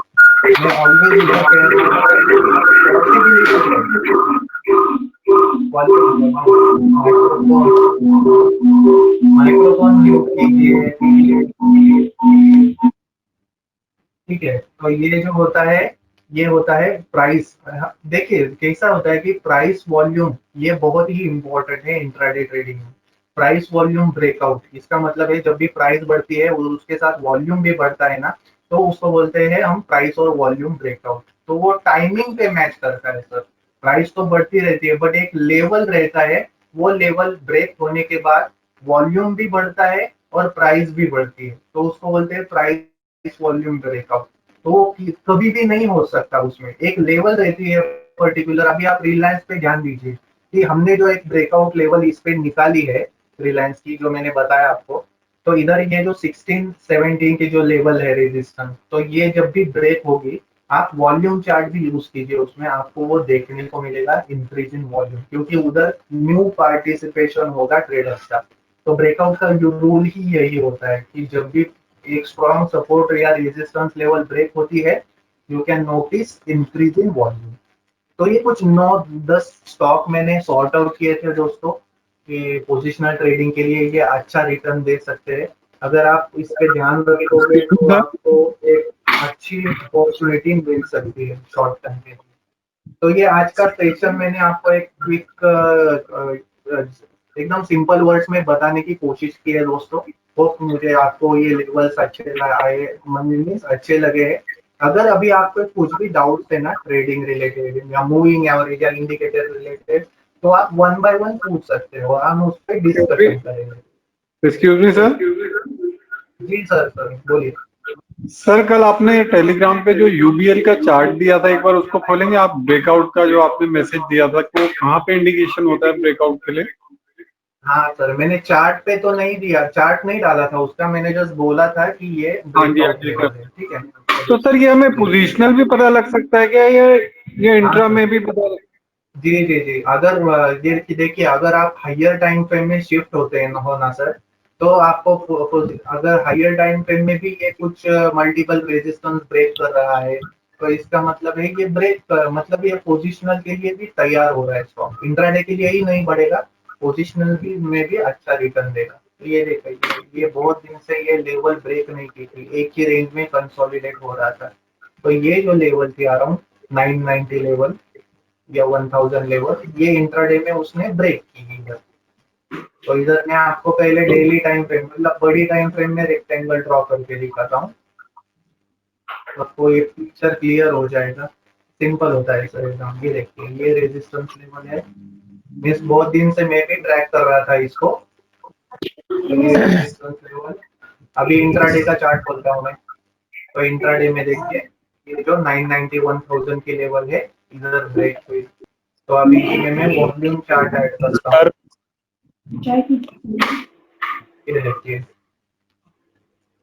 ये देखिए वॉल्यूम, अभी ये एवरेज वॉल्यूम है, और इधर लेवल वॉल्यूम के साथ ब्रेक हुई, मतलब ट्रेडर्स इसमें ऐड हो गए पोजिशनल के लिए, तो इधर से स्टॉक ऊपर जाने लगा। तो ये लेवल जानना भी बहुत जरूरी है सर। ऐसा नहीं है कि इंट्राडे में आप बैठे हो चार्ट के सामने और आपको चार्ट का एनालिसिस करना पड़ रहा है, मेरा होमवर्क रहता है। जब मैं जिनको सिखाता हूँ ना, तो भी बोलता हूँ मैं कि होमवर्क कीजिए पहले दिन के लिए, तो मतलब दूसरे दिन के लिए लेवल निकालना आसान होता है फिर। और पहला आपका अगर होमवर्क रहे ना, तो आप कम ट्रेड लेते हो, अगर अननेसेसरी ट्रेड में आप फंसते नहीं हो। तो अगर मुझे मेरे रेंज में ट्रेड नहीं मिला, तो मैं इंट्राडे ट्रेड अवॉइड करता हूँ सर। बस मैं जिस पे कंफर्म हूँ ना, उस पे ही ट्रेड करता हूँ, भले उसमें लॉस हो जाए, बट सर ये ये कॉन्फिडेंस आता है सर सीसीआई कि इस इंडिकेटर क्या लेवल है? पे मुझे एंट्री लेनी है, ठीक सर ये है। सीसीआई क्या है? सीसीआई, हाँ सर। ये नीचे सीसीआई लिखा हुआ है, ये क्या है सर? हाँ वॉल्यूम के सर, ऊपर? इंडिकेटर है सर, सीसीआई का एक ऑसिलेटर है सर, वो 100 और +100 और -100 ऐसे दो लेवल में काम करता है। +100 के ऊपर ये ओवरबॉट रीजन रहता है, और -100 के नीचे ओवरसोल्ड रीजन रहता है। अच्छा, तो ये आरएसआई ये की कुछ तरह है नहीं क्या सर, सर? इंडिकेटर आपको, इंडिकेटर यूज मत कीजिए सर। इंडिकेटर क्या है, प्राइस जैसे ऊपर नीचे जाएगी वैसे भी वो भी सिग्नल देगी, तो इसीलिए प्राइस को ट्रेड कीजिए, इम्पोर्टेंट यही बात है। क्योंकि वॉलेटाइल जब मार्केट रहता है ना, तो प्राइस हमें बताती है सिग्नल कि हाँ इधर रेजिस्टेंस या सपोर्ट हुआ है, बट आरएसआई सीसीआई जैसे इंडिकेटर से वो फेक सिग्नल देते हैं रेंज बाउंड मार्केट में। तो इसीलिए ट्राई टू अवॉइड इंडिकेटर्स। तो ये मैंने जो इचिमोको का बताया आपको, जब प्राइस क्लाउड में रहती है तब कंसोलिडेशन जारी रहता है, तो इसीलिए आपको एक इंडिकेटर नहीं है, ये एक अच्छा सिस्टम है इचिमोको। तो इसीलिए अगर आपको कोई कुछ भी यूज नहीं करना है, जस्ट इचिमोको पे ट्रेड करना है, तो वो भी अच्छा आपको सिग्नल दे सकता है। सर एक बार हेड एंड शोल्डर पैटर्न समझाएंगे क्या प्लीज?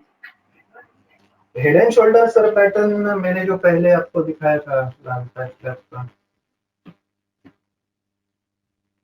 सर एक बार आप इचिमोको क्लाउड के बारे में बताएंगे? जी जी जी, बताता हूँ सर। हाँ, ये पहले हेड एंड शोल्डर का बताता हूँ। हेड एंड शोल्डर में देखिए, इन्वर्टेड हेड एंड शोल्डर और ये हेड एंड शोल्डर, ऐसे दो टाइप से हेड एंड शोल्डर के। तो इन्वर्टेड जो है वो डाउन ट्रेंड में दिखाई देता है और बाइंग के लिए यूज करते हैं, और जो हेड एंड शोल्डर होता है वो अप ट्रेंड में दिखाई देता है और सेलिंग के लिए यूज करते हैं। तो इसमें क्या होता है, दो शोल्डर्स रहते हैं और एक हेड रहता है। तो दो शोल्डर जो रहते हैं वो उनकी लेंथ वेरी हो सकती है, बट वो हेड से ज्यादा नहीं चाहिए। मतलब इधर head and inverted head and shoulder है, वो ये जो लेफ्ट और राइट शोल्डर है, ये लेफ्ट शोल्डर है, ये राइट शोल्डर, इसका जो लेंथ है ये हेड से ज्यादा नहीं चाहिए। तो ये छोटे रहेंगे तो अच्छा रहेगा बहुत। तो ये जब भी ब्रेकआउट होती है प्राइस, तो राइट शोल्डर के नीचे आपको स्टॉप लॉस रखना होता है, ठीक है। तो ये उसको बोलते हैं हेड एंड शोल्डर का ब्रेकआउट। तो इसके नीचे स्टॉप लॉस रखना। तो टेक्निकली जो परपेंडिकुलर डिस्टेंस रहता है हेड का, ये जो नेकलाइन है, ट्रेंड लाइन को इसको in case of inverted head and shoulder इसको नेकलाइन बोला जाता है। तो ये जो परपेंडिकुलर डिस्टेंस होता है वो अभी हम अराउंड रैंडमली इधर कैलकुलेट करेंगे। 1200 की लेवल है और इधर ऊपर है 1700 की लेवल। तो मतलब ये 500 पॉइंट का जो टेक्निकल जो डिस्टेंस है ये इधर से ऊपर आपका टारगेट रहता है। तो ये होता है हेड एंड शोल्डर या इन्वर्टेड हेड एंड शोल्डर। अभी आपको क्लाउड Okay, के thank बारे में बताता हूँ। यस, तो क्लाउड के बारे में देखिए सर, आपने पूछा था तो क्लाउड का क्या रहता है, मैंने वीडियो भी बनाया था उसमें। तो ये देखिए आपको ग्रीन कलर और रेड कलर ऐसे दो क्लाउड्स इधर नजर आ रहे हैं। तो जब भी प्राइस क्लाउड के ऊपर रहती है ना, तो मैं अभी इधर इंट्राडे आपको चार्ट दिखाता हूँ। अभी मैं निफ्टी का ही दिखाता हूँ। ये किसी भी मीन्स प्राइस को है ना, ये इंडिकेटर आप अप्लाई कर सकते हो। मतलब करेंसी ट्रेडिंग है, कमोडिटी है, इक्विटी डेरिवेटिव्स है, आप किसी में भी यार ये यूज कर सकते हो। तो इसमें क्या होता है कि जब भी प्राइस क्लाउड के ऊपर रहती है, प्राइस की क्लाउड के ऊपर रहती है तो इधर बुलिश सिग्नल होता है। मतलब ये ओवरऑल ट्रेंड दिखाता है दोस्तों हमें। और ये प्राइस क्लाउड के नीचे जाती है तो हमें बेरिश सिग्नल दिखाती है। मतलब क्लाउड अगर क्लाउड के नीचे ब्रेक किया इसने तो ये बेरिश सिग्नल दिखाएगी। और जब प्राइस क्लाउड में होगी तो ये देखिए ये प्राइस अभी क्लाउड में है तो ये रेंज बाउंड मूवमेंट हमें दिखाती है क्लाउड के नियर होती है। तो ये तीन सिंपल क्राइटेरिया है। प्राइस क्लाउड के ऊपर तो प्राइस बुलिश, प्राइस क्लाउड के नीचे तो प्राइस बेरिश, और प्राइस क्लाउड में तो प्राइस कंसोलिडेट कर रही है या प्राइस रेंज बाउंड है। तो उसके साथ ये जो येलो कलर की लाइन है इसको टिकू स्पैन बोलते हैं, लैगिंग स्पैन। ये भी आप प्राइस के साथ यूज कर सकते हो। तो अगर प्राइस ने अभी देखिए कि इधर प्राइस ने क्लाउड तो ब्रेक किया मगर ये चीकू स्पैन है ये still it is below the cloud, तो ये फेक ब्रेकआउट हुआ है इधर। तो ऐसी कंडीशन आप इधर सेटअप कर सकते हो कि प्राइस ने क्लाउड क्या ब्रेकआउट दिया है, क्लाउड के ऊपर आई है और उसके साथ ये चीकू स्पैन भी क्लाउड के ऊपर आया। तो इधर देखिए फेक मूवमेंट है, वो फेक जो ब्रेकआउट है वो फिल्टर आउट हो गए और इधर से एक अच्छा ट्रेंड इधर देखने को मिल रहा है। तो उसके साथ देखिए दोस्तों आपको जो पुल बैक है, सपोर्ट रेजिस्टेंस है, वो भी यूज करने हैं। एक ही किसी पे इंडिकेटर पे डिपेंड नहीं रहना है। इधर से प्राइस तो नीचे आई मगर इधर हमें मालूम है इधर मल्टीपल सपोर्ट्स है तो इधर से प्राइस रेंज बाउंड रह सकती है या ब्रेक कर सकती है ऊपर की तरफ। तो इसीलिए ये जो पुल बैक्स है वो भी यूज कीजिए इचिमोकू इंडिकेटर के साथ। ये जो ब्रेकआउट मिलता है ना ये एकदम स्ट्रॉन्ग मिलता है। ये देखिए अभी इधर प्राइस नीचे आई, बराबर है, चीकू स्पैन भी नीचे आया क्लाउड के नीचे, बट इधर मल्टीपल सपोर्ट्स है, ये अभी तक ब्रेक नहीं हुए तो आपको एंट्री इधर अवॉइड करनी है। तो ये देखिए अभी मल्टीपल जो रेजिस्टेंस है ये प्राइस ने इधर ब्रेक किया, चीकू स्पैन भी इसके ऊपर आया तो इधर से एक स्ट्रॉन्ग अप ट्रेंड आपको देखने को मिला है। और ये जो उसमें दो लाइन, हाँ हाँ बोलिए। हाँ, इचिमोकू क्लाउड हम इंट्राडे में यूज कर सकते हैं। जी सर, ये देखिए ना आपको 10 मिनट का चार्ट दिखाया है अभी निफ्टी का इंट्राडे का। इंट्राडे में कौन से भी टाइम फ्रेम में यूज कर सकते हो आप। तो इसमें ये और दो कलर की लाइन रहती है। इसको ब्लू कलर की जो लाइन है इसका कलर चेंज करके आपको दिखाता हूँ। ये कन्वर्जन लाइन है सर, इसको टेंकन सेन भी बोला जाता है। और ये रेड कलर की लाइन है ना इसको कीजून सेन बोला जाता है। ये है बेस लाइन भी इसको सिंपल भाषा में बोला जाता है। तो ये जब भी प्राइस दोनों लाइन के ऊपर है तो आप आपका स्टॉप लॉस है ना ट्रेल कर सकते हो इस लाइन के ऊपर, ठीक है, इस लाइन के नीचे। मतलब ये दो लाइन है ना जब एक दूसरे के करीब आती है तो समवेयर हियर अगर प्राइस ये दोनों के नीचे आने लगी तो आप इधर आपका प्रॉफिट बुक कर सकते हो। अगर डाउन ट्रेंड है तो ऐसा ही होगा, मतलब दोनों लाइन के नीचे चाहिए प्राइस। ये देखिए इधर क्या हुआ, दोनों लाइन के नीचे गिरी, प्राइस की नीचे गिरी और ये जो चीकू स्पैन है प्राइस के क्लाउड के नीचे गिरे। तो ये देखिए दोनों लाइन अभी कितना ज्यादा है, धीरे धीरे ये कम होने लगता है। तो सर हियर प्राइस अगर इधर ब्रेक करती है ये दोनों लाइन तो इधर आपका आपने जो शॉर्ट किया है वो आप कवर कर सकते हो। सिंपल रखिए, ये देखिए प्राइस क्लाउड के नीचे आ गई, डाउन ट्रेंड शुरू हो गया। तो ऐसे बहुत से क्राइटेरियाज है जिसके जरिए इस इचिमोकू को ट्रेड किया जा सकता है। बट मैं पर्सनली बता रहा हूँ कि मैं जस्ट पुल बैक्स देखता हूँ, सपोर्ट रेजिस्टेंस, और उसके हिसाब से मैं इचिमोकू को ट्रेड करता हूँ। अगर प्राइस का, अगर आप ट्रेंड ट्रेडर हो या उसके बाद ट्रेंड ट्रेडर हो और इंट्राडे में मल्टीपल सपोर्ट या रेजिस्टेंस ब्रेक हो रहे हैं और उसके बाद ये जो चीकू स्पैन है वो भी क्लाउड के ऊपर नीचे आ रहा है, तो उस टाइम आप प्रीफर कीजिए एंट्री लेना, क्योंकि उस टाइम वॉल्यूम बिल्टअप होता है और एक अच्छा ट्रेंडी मार्केट आपको देखने को मिल सकता है। मैं पर्सनली यही यूज करता हूँ sir, I don't use any other indicators. Sir इसकी फिगर डिफॉल्ट सेम है क्या? हाँ सर, इधर मैं दिखाता हूँ आपको, सेटिंग में देखिए 9 है कन्वर्जन लाइन, 26 है base best line. Time frame कुठला याच्यामध्ये? कशामध्ये? अच्छा ये 10 मिनट चिकू का ही याच्यामध्ये 10 मिनट का ही यूज 10 मिनिट क्योंकि चालेल मैं ना? अभी मैं हाँ आपको मैं कारण नॉर्मली एग्जांपल देता कन्फ्युजन हूँ। होतं याच्यामध्ये, जी जी कन्फ्युजन जी होतं की कुठला टाइम फ्रेम पकडायचा. यस यस यस, बराबर है।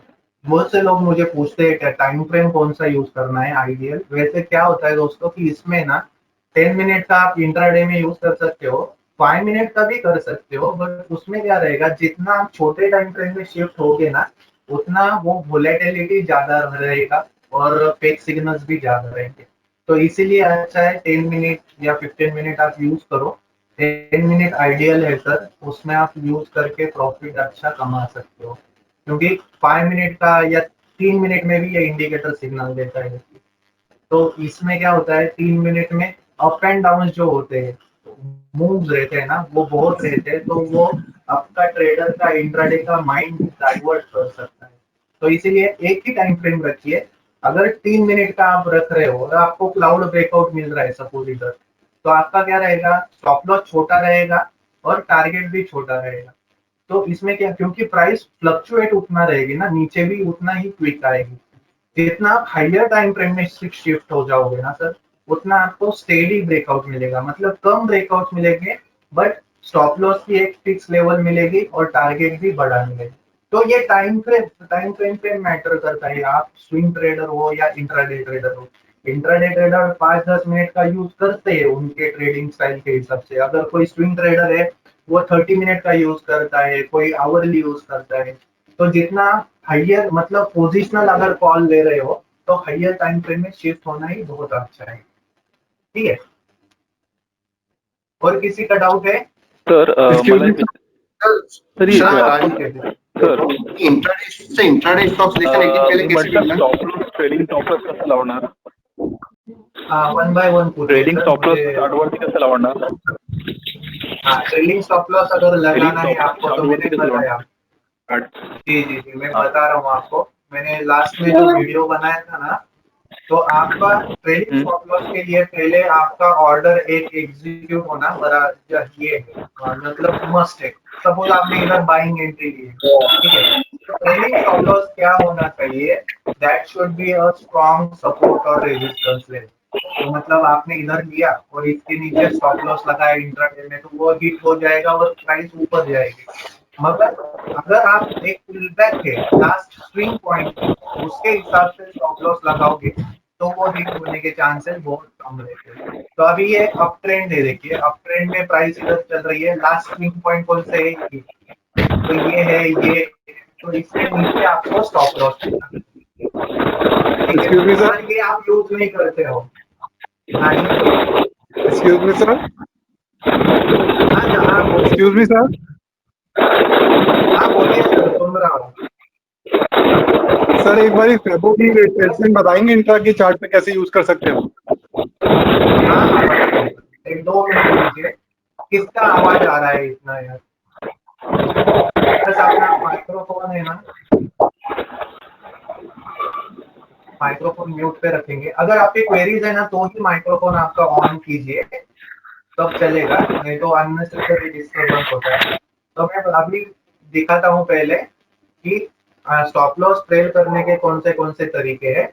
कि इंट्राडे में पॉजिटिव ट्रेंड है सपोज, तो आप सुपर ट्रेंड का एक इंडिकेटर यूज कर सकते हो सर। ये हमें बहुत से लोग क्या करते हैं, सुपर ट्रेंड में बाय सेल सिग्नल लेते हैं, तो ये एक मतलब ये वोलेटिलिटी में फेक सिग्नल भी देता है, तो इस पे एक्चुअल में ट्रेड नहीं करना चाहिए, इस पे बाय से नहीं करना चाहिए। ये जस्ट हमें डिमांड और मतलब पॉजिटिव और निगेटिव जोन दिखाता है सर। तो ये देखिए, तो अगर आप इसमें 5 और 2 ये अगर एज अ पैरामीटर्स यूज करोगे इंट्राडे में, तो ये अच्छा सिग्नल हमें देता है। ये देखिए, इधर बाय मिला है, इधर आपको स्टॉप लॉस रखना है इस लाइन के नीचे, और जब भी प्राइस ऊपर जाती है आपको इस लाइन के नीचे आपका स्टॉप लॉस ट्रेल करना है। ये बहुत ही सिंपल रहता है। इधर देखिए सेल ब्रेकआउट मिला, नीचे आई प्राइस, इसके साथ ये लाइन भी नीचे आई, तो जब भी इधर से प्राइस ऊपर की तरफ ब्रेक होती है तो आप आपका जो सेल पोजीशन है वो इधर स्क्वायर ऑफ कर सकते हो। तो ये एक तरीका है। बहुत से लोग मूविंग एवरेजेस यूज करते हैं। ट्रेंडी मार्केट में बहुत से बार 20 जो मूविंग एवरेज है ना, वो as a trailing stop loss use करते हैं लोग। तो मैं मूविंग एवरेज प्लॉट करके दिखाता हूँ आपको। 20 का एक्सपोनेंशियल मूविंग एवरेज लेना है आपको, ठीक है। तो ये देखिए, इसमें ट्रेंडी मार्केट है, अभी प्राइस देखिए 20 मूविंग एवरेज पे इधर सपोर्ट लिया है, इधर भी सपोर्ट लिया, इसके नीचे क्लोज नहीं हुई है, तो मतलब पॉजिटिव है अभी निफ्टी। तो मेरे ख्याल से मंडे को मार्केट ऊपर की तरफ ही जाना चाहिए, क्योंकि इधर सपोर्ट डायनेमिक सपोर्ट लेके ये इधर से बाउंस हुई है। मेरा ओपिनियन है मार्केट मंडे को ऊपर जाना चाहिए। तो ऐसा आप मूविंग एवरेज भी यूज कर सकते हो। ये देखिए 20 मूविंग एवरेज के ऊपर है, इधर कट लिया तो इधर आपकी बाय पोजीशन स्क्वायर ऑफ करनी है। इधर से डाउन ट्रेंड है, 20 मूविंग एवरेज को रेजिस्टेंस लिया है, इसके इसके ऊपर आपको स्टॉप लॉस ट्रेल करना है। तो ऐसे भी आप यूज कर सकते हो। ठीक है सर, ऐसे आप मतलब मूविंग एवरेज सुपर ट्रेंड के हिसाब से आपका स्टॉप लॉस ट्रेल कर सर, सकते हो।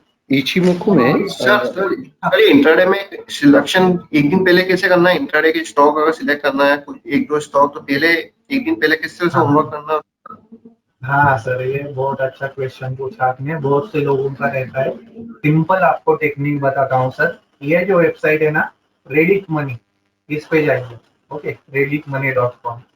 तो आपको क्या करना है, इसमें अगर आप शॉर्ट टर्म ट्रेडर हो तो इसमें ए ग्रुप के जो स्टॉक्स है वो आपको देखने हैं, और या अगर आप इंट्राडे करते हो तो एनएसी पे क्लिक करना है। मैं पर्सनली यही करता हूँ सर। तो एनएसी में जाके जो टॉप गेनर्स वगैरह और टॉप लूजर्स हमें दिखाई देते हैं, उस पे हमें ध्यान रखना है। इसमें देखिए निफ्टी जो है ना, इस पे क्लिक करना है।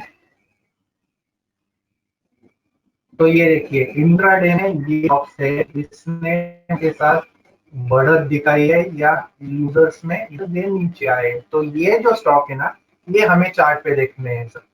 तो अभी टाटा मोटर्स है, भारतीय इंफ्राटेल है, एसबीआई है, हिंद पेट्रो है, यूपीएल है, इसमें ये जो स्टॉक्स है ना, तो ये हमें मैन्युअली अपने चार्ट पे देखने हैं, क्योंकि इसमें वॉल्यूम के साथ 2 या 3% से ज्यादा बढ़ा है। इसका मतलब क्या है, इसमें कुछ ना कुछ ट्रेडर का न्यू पार्टिसिपेशन हुआ है।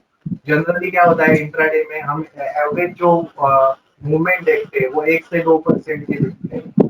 तो अगर 3 से 4% बढ़ा है, मतलब उसमें कुछ न्यूज आई है या आने वाली है। वो न्यूज क्या है वो हमें मालूम नहीं, वो हमें चार्ट दिखाएगा। तो चार्ट पे हमें देखना है, सपोज बीटीसीएल है, अभी कितना है वो 3-3.5% बढ़ा है, तो वो मैं चार्ट पे देखता हूँ। तो मैंने इधर सपोज बीटीसीएल का चार्ट ऐड किया। तो अभी क्या हुआ है, मुझे इंट्राडे का चार्ट है, तो अभी मुझे क्या करना है, थोड़े से हाइयर टाइम फ्रेम। हाँ, अगर एक दिन ही 12% बढ़ गया तो अगले दिन गिर भी सकता है ना वो। तो अवॉइड कीजिए सर। 12% बढ़ गए हैं ना, तो वो आप पोजिशनल ले सकते हो। इंट्राडे के लिए अवॉइड कीजिए। अभी इनका क्वेश्चन है कि इंट्राडे के लिए स्टॉक सिलेक्ट कैसे करना है, तो अभी 3% का देखना है ऐसा, 3%। हाँ 2-3% सर। मैं तो बोलता हूँ जो भी टॉप गेनर्स है, टॉप लूजर्स है, वो पूरे देखिए तीनों स्टॉक। आपको कुछ ना कुछ, आपको 10 स्टॉक में नहीं ट्रेड करना है। अगर आपने 8-9 स्टॉक भी निकाल दिए, मतलब सॉर्ट आउट किए दूसरे दिन के लिए, और उसमें 2-3 ट्रेड भी अच्छे लिए ना, तो भी अच्छा है ना। तो जिसमें ज्यादा आपको स्ट्रॉन्ग आपका ये बोलता है, माइंड बोलता है कि हाँ इसमें ट्रेड लेना चाहिए, उस पर ही ट्रेड लीजिए। अभी ये देखिए, ये BPCL की रेजिस्टेंस लेवल है, मैं इस पे देखूंगा कितना है, 372 to 375, ये जो लेवल है ये एक रेजिस्टेंस है BPCL को। तो अगर प्राइस इसके ऊपर इंट्राडे में सस्टेन हो जाएगी, बहुत दिन चार्ट हिस्ट्री में क्या दिखा रहा है आपको कि इधर आके प्रॉफिट बुकिंग हुई है, तो इधर से चांसेस है इधर से फिर से प्रॉफिट बुकिंग हो स्टॉक। अगर इसके ऊपर स्टॉक सस्टेन होता है, इसका मतलब है जिन्होंने इधर शॉर्ट किया है और इधर से एग्जिट हुआ है और इधर से एक नया अपग्रेड देखने को मिलेगा। तो सपोर्ट नहीं, अगर सर गैप अप ओपनिंग हो जाती है, जैसे मान लो कल गैप अप ओपनिंग हुई BPCL में, तो लोग बाय करेंगे, वो गलती से भी उसके बाद गिरना चालू हो गया, तो फिर वो स्टॉप लॉस बहुत बढ़। देखिए सर, अभी क्या है कि गैप अप ओपनिंग और गैप डाउन ओपनिंग होना ये स्टॉक पे डिपेंड करता है पूरा। अपने हाथ में क्या है, लेवल पे कॉन्सेंट्रेट करना है। अगर गैप अप ओपनिंग हुई, सपोज 380 को ये ओपन हुआ, तो अवॉइड कीजिए ट्रेड, या 375 अपने बाइंग रेंज पे आया तो इधर से बाउंस होता है कि नहीं, इसके लिए वेट है। तो ये क्राइटेरिया हमारे हाथ में है। प्राइस का जो मूवमेंट है ये हम कंट्रोल नहीं कर सकते।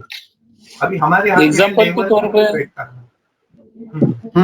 हेलो जी बोलिए सर, एग्जांपल के तौर पे एक सेकंड रवि भाई, मैं ये कह रहा था, अल्ताफ सर आप पूछिए क्या बोले। हाँ सर, मैं ये कह रहा था कि अगर जैसे आपका कहना है कि गैप अप ओपनिंग हुई है तो उसको अवॉइड कीजिए, जब वो वापस से नीचे प्राइस अपने लेवल पे आता है तो फिर बाउंस होता है तो बाई कीजिए। जी लेकिन पिछला प्राइस हेलो, इस सेशन में सर एक ही मध्यतार्थ समझ में आ रहा है ज्यादातर, कि जैसे आपने कहा कि जहाँ सस्टेन की है प्राइस, वहां से अगर वो ब्रेक करती है तो आगे बाय में ये बेनिफिट देगी, या सपोर्ट लेवल तोड़ेगी तो ये सेल में बेनिफिट देगी। लेकिन इसके लिए अलग अलग ये जो आपने इंडिकेटर्स आपने जो बताया कि इसी के साथ साथ इस इंडिकेटर का भी यूज वहाँ पे होना चाहिए। यस बराबर। बेसिकली इसमें जैसे आपने वॉल्यूम का बोला कि जैसे हम अगर ऊपर ये रेजिस्टेंस लेवल ब्रेक कर रहा है तो नीचे इसका वॉल्यूम भी बढ़ना जरूरी है।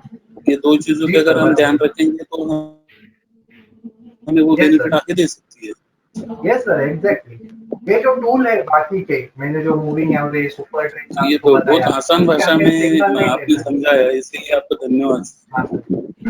Thank you sir. February treatment कैसे यूज करेंगे हम इंट्रा के चार्ट पे? जी सर, बता देता हूँ। तो ये जो मैं आपको बता रहा हूँ सर, ये टूल पे मैंने खुद काम किया है, जो प्रॉफिटेबल है, जो अच्छा लगा है, मैं वही सजेस्ट करता हूँ सर, रिकमेंड तो नहीं करता, बट मैंने इसमें भी प्रॉफिट लॉस किया है सर, तो इसीलिए इस एक्सपीरियंस से मैं सीखा हूँ और जो अच्छा लग रहा है मैं वही बताने की कोशिश करता हूँ सर। तो वो बहुत से आपने देखे होंगे, जीरोधा में इंडिकेटर्स तो बहुत है, तो लोग इंडिकेटर पे ट्रेड करते हैं। मैं बोलना चाहता हूँ कि इंडिकेटर जस्ट हेल्प के लिए रखिए, बाकी आपको प्राइस का जो एक्शन है, कहाँ ये कैंडल स्टिक बोल रहा है कि रेजिस्टेंस हुआ है, कहाँ एनगल्फिंग हुआ है, एनगल्फिंग का बाइंग वॉल्यूम जनरेट हो रहा है, तो ये सब बताता है कैंडल स्टिक। प्राइस एक्शन आप इस पे रीड कीजिए और अकॉर्डिंगली जस्ट आपको इंडिकेटर की हेल्प लेनी है, बट इंडिकेटर पे बाय सेल जनरेट मत कीजिए क्योंकि वो फेक सिग्नल भी दिखाएंगे आपको। तो मैं आपको अभी फिबोनाची का जो टूल है ना वो दिखाता हूँ। फिबोनाची एक मैथमेटिशियन था, इसने ये जो फिबोनाची के जो नंबर्स है ना, फिबोनाची जिसको हम गोल्डन रेशो कहते हैं, वो उसने उसका शोध लगाया। अभी उसके लिए आपको एक ट्रेंड लेना जरूरी है सर। इसमें आपको जस्ट फिबोनाची का जो लेवल है, अभी आप जो 2 पॉइंट यूज करते हो 0 से 100, तो उसके जो बीच में आती है लेवल, उसको बोलते हैं रिट्रेसमेंट, ठीक है। और जो 100 के ऊपर रहती है उसको बोलते हैं एक्सटेंशन। ये जो बीच में पॉइंट है 23.6, 38.2, 50%, 61.80, तो ये आपको जस्ट ज्वाइन करना है 2 पॉइंट। इधर से मैंने स्टार्ट किया और इधर आके मैंने छोड़ दिया, ठीक है। आपको इधर दिखाई दे रहा है 23.6 की ये लेवल है, 38.2 की ये लेवल है, 50% की ये लेवल है, 61.8। तो ये देखिए, अगर स्टॉक इसके ऊपर आया तो इधर से, अगर बुल मार्केट है तो 23.6 लेवल से रिट्रेस होके वो ऊपर जाता है, उसके बाद इसके नीचे गिरा 38.2 पे जाएगा, उसके नीचे 50 पे जाएगा। बट आपने इधर देखा होगा दोस्तों, आपको क्या दिख रहा है कि every time price may not take support on this swing level. तो क्या होता है कि प्राइस को अफेक्ट करने के लिए और भी बहुत चीजें रहती है, वोलेटिलिटी रहती है। तो उसमें क्या होता है, ये जो लेवल्स है, हॉरिजॉन्टल लाइन आपको फेंट कलर की इधर दिख रही है, तो उसमें देखिए बहुत ही करीब है ये स्विंग लेवल एक दूसरे के। तो इसीलिए क्या होता है, बहुत बार कंफ्यूजन होता है कि ये 23.6 पे सपोर्ट लेगा या 38.2 पे लेगा या 50% पे लेगा। तो इसीलिए पर्सनली मैं बोल रहा हूँ कि आप इस पे ट्रेड करना अवॉइड कीजिए, फिबोनाची पे। जो स्विंग लेवल्स रहते हैं ना, क्योंकि हम इस पे हम 100% नहीं बोल सकते कि प्राइस सपोर्ट लेगी और इधर से बाउंस होगी। तो अगर सपोर्ट लेगी तो आप अकॉर्डिंगली स्टॉप लॉस का लॉक लें स्विंग लेवल का, तो वो स्टॉप लॉस इधर की ऊपर जाएगी। तो इसीलिए ये जो प्राइस का स्विंग जो है ना, वो नहीं, विनय विनय आप बंद कीजिए ना। तो ये जो प्राइस स्विंग पॉइंट बनाती है ना, तो वो as a stop loss use कीजिए। फिबोनाची क्या है कि एक टूल है कि आप उसका उसके अकॉर्डिंगली हेल्प ले सकते हैं कि प्राइस कहाँ से रिवर्स हो सकती है, बट कहाँ से उससे रिवर्स होगी ये इसका 100% गारंटी कोई नहीं दे सकता। तो इसीलिए ज्यादा से ज्यादा टूल अपना ट्रेडिंग सिस्टम में यूज करना अवॉइड कीजिए सर। चार्ट में क्या इंपॉर्टेंट है मैंने आपको बताया, आपने ये इंट्राडे का चार्ट लिया है, तो उसमें जस्ट इंट्राडे में आप मूविंग एवरेज का ट्रेंड डिसाइडर जो होता है 200 मूविंग एवरेज वो यूज कीजिए। बाकी कुछ नहीं, अपने चार्ट को सिंपल रखना है। और ये मैंने व्हाइट कलर दिया सपोज इसको, ओके। तो ओवरऑल ट्रेंड ये हमें बताता है कि इधर इसके ऊपर सपोर्ट लेके बाउंस हो रहा है, तो ये फ्यूचर की प्राइस है, ये सपोर्ट का काम करेगी। इसके नीचे जाएगा तो ही ट्रेंड बेरिश हो जाएगा। तो जब तक इसके ऊपर है आप बाइंग अपॉर्चुनिटीज ढूंढिए, ठीक है। अभी इसके साथ क्या है, मैं और एक यूज कर सकता हूँ MACD का इंडिकेटर, मैकडी जिसको बोलते हैं, बहुत से लोग ये भी यूज करते हैं। तो मैकडी इधर मैंने ऐड किया। तो मैकडी क्या होता है, जीरो लाइन के ऊपर पॉजिटिव होता है, जीरो लाइन के नीचे निगेटिव होता है।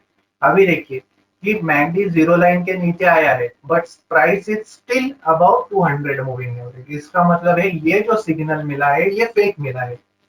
स्ट्रॉन्ग सेल कब मिलेगा, जब प्राइस 200 मूविंग एवरेज के नीचे रहेगी और मैकडी भी 200 मूविंग एवरेज के नीचे रहेगा।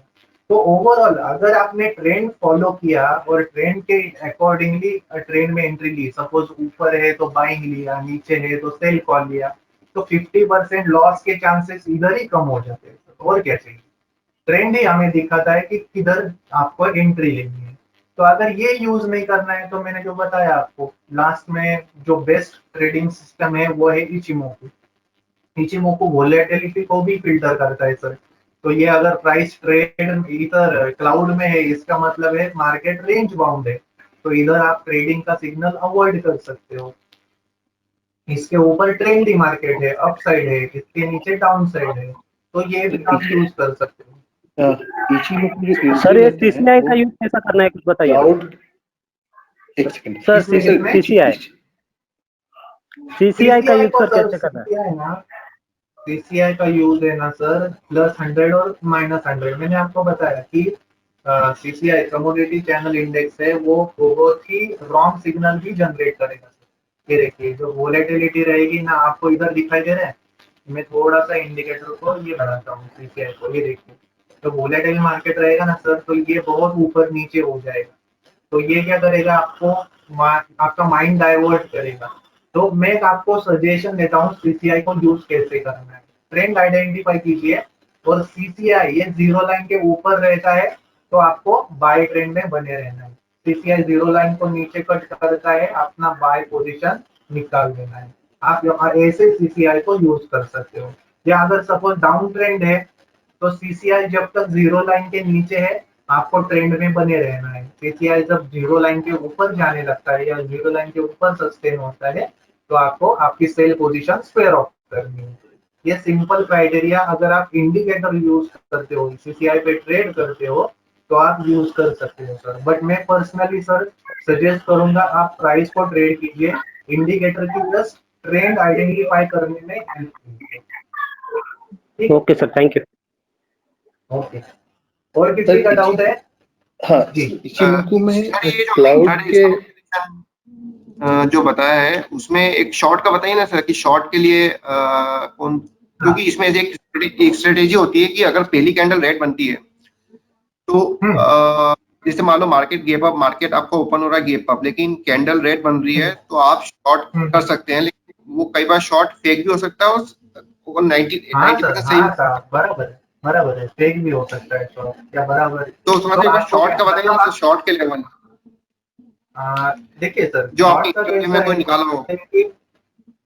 हाँ, तो इंट्राडे के लिए उसके लिए शॉर्ट का मुझे कॉल देखना चाहिए सर। अभी कैसा है, मार्केट बुल में है ना, तो मैं ट्रेंड ट्रेडर हूँ, तो मुझे बुलिश कोल इंडिया का देखिए ना, कोल इंडिया का। ठीक है।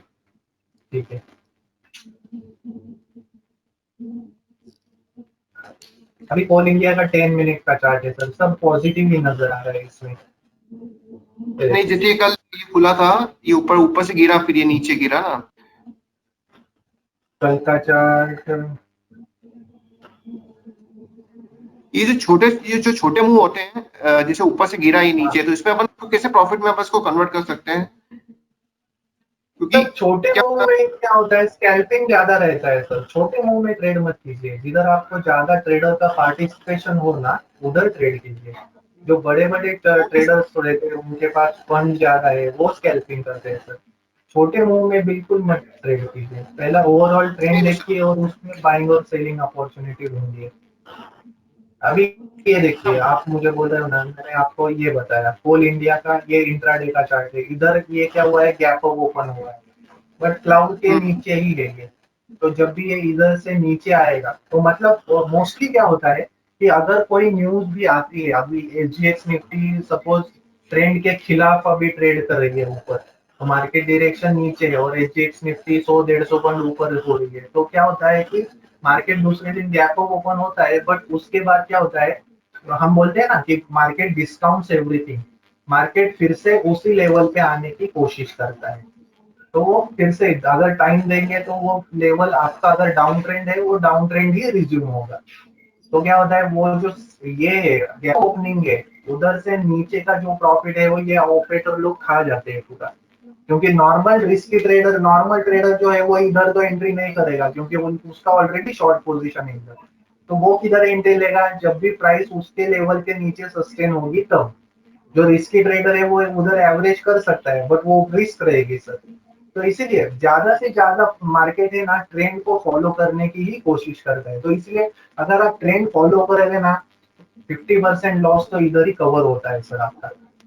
और ध्यान में रखिए कि ऐसे टाइम में बहुत से बार क्या होता है कि अगर मार्केट श्योरिटी नहीं दे रहा, मार्केट रेंज बाउंड है, तो ट्रेडिंग सिस्टम से अवॉइड मीन्स ट्रेडिंग सिस्टम से दूर रहना और ट्रेड को अवॉइड करना, ये भी एक प्रॉफिट ही सिखाता है हमें। तो it's better than getting into wrong trade. तो इसलिए अगर आपका सेटअप बोल रहा है ना, हाँ इधर बाय ट्रेड बन सकता है, ये लेवल आने के बाद ही मैं तो सर ये रेड क्लाउड में अगर कोई ट्रेड चल रहा है रेड क्लाउड में, तो वहां पे ट्रेड नहीं किया जाएगा आपके कहने के हिसाब से? Yes sir. इधर आपको ट्रेड, मैं इंट्राडे की बात कर रहा हूँ सर। अगर आपका सपोज ऑलरेडी इधर बाय पोजीशन, इंट्राडे की बात, जी इंट्राडे फ्रेश पोजीशन, तो इधर इंट्राडे फ्रेश पोजीशन मत लीजिए। अगर आपने एंट्री लिया है और आपको लग रहा है कि हाँ इधर से ऊपर जाएगा कंसोलिडेट करके, तो आप वो होल्ड कर सकते हो। पर मैं आपको इधर फ्रेश इंट्राडे पोजीशन बनाने के लिए, जस्ट अवॉइड करने के लिए बोल रहा हूँ, क्योंकि इधर रेंज बाउंड मूवमेंट दिख सकते हैं। ठीक है। हेलो, बट सर इधर हम पुट कॉल डाल सकते हैं ना, इधर पुट कॉल ले सकते हैं रेड क्लाउड में, या नहीं ले सकते? रेड कॉल हाँ सर ले सकते हो आप, पर वो आपका पूरा मीन्स पहले स्टॉप लॉस और टारगेट वो आपको डिसाइड करना पड़ेगा। पुट कॉल तो कहाँ भी ले सकते हो सर आप, मगर रेड क्लाउड की बात हो रही है ना। हाँ, रेड क्लाउड की ना, रेड क्लाउड के बीच में पुट कॉल ले सकते हैं। रेड क्लाउड ये ट्रेडिंग करने का ही नहीं है, इससे उनका कहना है। नहीं, मैं क्या बोल रहा हूँ सर, पुट कॉल आपको लेना है तो पुट कॉल बढ़ेगा कब, जब प्राइस भी एक क्लाउड के ऊपर या नीचे जाएगी तभी बढ़ेगा। राइट है ना। तो एक अच्छा है कि आप प्राइस को बाहर आने दीजिए क्लाउड से, ये जो चिको स्पैन है इसको भी बाहर आने दीजिए, उसके बाद कॉल पुट लीजिए। क्योंकि क्या है, अगर वो ज्यादा पुट कॉल आपने बाय किया और वो ज्यादा टाइम इसमें रहेगी तो वो कॉल डीके हो जाएगा, टाइम वैल्यू जो रहती है, तो वो आपको प्रीमियम भी डीके हो जाएगा, उसका आपको रिटर्न भी नहीं मिलेगा। तो इसीलिए ट्रेंडी मार्केट में कॉल पुट लीजिए ना, आपको वो ज्यादा से ज्यादा रेट मिलते हैं। सर ऑप्शन ट्रेडिंग में ये चार्ट इस्तेमाल होते हैं? ऑप्शन ट्रेडिंग या सर? ऑप्शन ट्रेडिंग में ये चार्ट वर्कआउट होता है? नहीं सर, मैं पर्सनली आपको बोलता हूँ, ऑप्शन ट्रेडिंग के लिए कोई भी चार्ट यूज मत कीजिए, क्योंकि उसमें टेक्निकल फेल जाता है ऑप्शन ट्रेडिंग में। फ्यूचर चार्ट में आप लगा सकते हो, इक्विटी में लगा सकते हो, क्योंकि ऑप्शन ट्रेडिंग जो होता है ना सर, वो बहुत ही डेटा पे, वो जो होता है ना, वो डेटा पे काम करता है, वॉल्यूम पे काम करता है। तो उसके लिए तो इसीलिए वो जो डेटा है वो हमें रीड करना पड़ेगा और अकॉर्डिंगली प्राइस का बिहेवियर देखना पड़ेगा। तो ऑप्शन के लिए, कॉल पुट लेने के लिए ये जो सिस्टम है ना, वो यूज मत कीजिए। हाँ, आप फ्यूचर में कर सकते हो। ये सेम चार्ट कमोडिटी में भी इस्तेमाल होता है सर? हाँ सर, होता है ना, मैं आपको दिखाता हूँ अभी क्रूड ऑयल का। कमोडिटी में गोल्ड बताइए सर प्लीज। कल जैसे गोल्ड कल मार्केट नीचे आया था। हाँ ठीक है, गोल्ड का अभी कौन सा चल रहा है? जून फ्यूचर में इसमें दिख नहीं रहा है। गोल्ड का कौन सा कॉन्ट्रैक्ट एक्टिव है अभी? गोल्ड जुलाई, अगस्त में, क्योंकि करता नहीं उसमें ट्रेड। गोल्ड अगस्त मिनी गोल्ड डालिए ना सर। अभी हाँ ठीक है, वो एक ही चलेगा प्राइस। अभी को देखिए, गोल्ड ये जो आया वो क्लाउड के नीचे आया, 200 मूविंग एवरेज के नीचे है और प्राइस ने बेरिश ट्रेंड दिखाया है। 200 मूविंग एवरेज पे जब प्राइस होती है तब भी उधर आपको फ्रेश ट्रेडिंग अवॉइड करना है, क्योंकि उधर रेंज बाउंड मूवमेंट रहती है। जैसे मैंने आपको बताया, क्लाउड में प्राइस कंसोलिडेट होती है। देखिए प्राइस इधर से ऊपर गई है, क्लाउड को रेजिस्ट करके नीचे आई, इधर लेके रेजिस्ट हुई, नीचे गई, क्लाउड पे सपोर्ट लिया और ऊपर गई। तो इधर ऊपर जाएगी कि नीचे जाएगी, इधर थोड़ा डाउटफुल रहता है माइंड, इसलिए क्लाउड में अवॉइड करना। ओके। जब भी क्लाउड के नीचे फिजून से ये चिको स्पैन नीचे आपको सेलिंग के क्राइटेरिया ढूंढने हैं या सेलिंग अपॉर्चुनिटी ढूंढनी है। जब भी क्लाउड के ऊपर, चिको स्पैन क्लाउड के ऊपर, आपको बाइंग अपॉर्चुनिटी। क्लाउड के ऊपर एक कैंडल बनना जरूरी है क्या? हाँ सर, कैंडल बनने से अच्छा है आप चिको स्पैन का पोजीशन देखिए, थोड़ा ऊपर की लेवल पे लेंगे आप बाय तो भी चलेगा। ऐसा नहीं है कि प्राइस क्लाउड ब्रेकआउट दे रही है और आपको उधर ही एंट्री, ऐसा जरूरी नहीं है सर। थोड़ा ऊपर दीजिए, बट कंफर्मेशन दीजिए कि हाँ अभी क्लाउड के ऊपर सस्टेन हो रही है। ठीक है ना?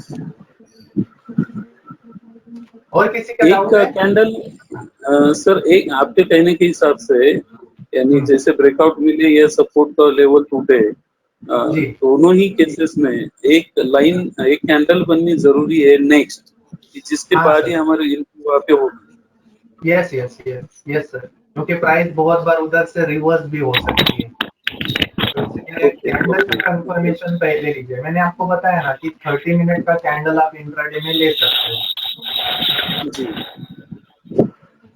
ठीक है सर, थैंक यू।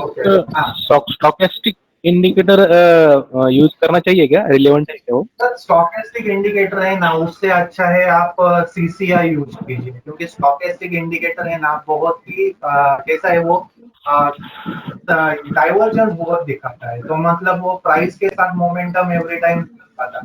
तो इसीलिए स्टॉकेस्टिक मोमेंटम इंडेक्स आप यूज कर सकते हो सर, बट स्टॉकेस्टिक यूज कीजिए। मैं आपको दिखाता हूँ, ये देखिए स्टॉकेस्टिक मोमेंटम इंडेक्स। तो ये अच्छा इंडिकेटर है। इसमें जो ये डबल स्मूथिंग पैरामीटर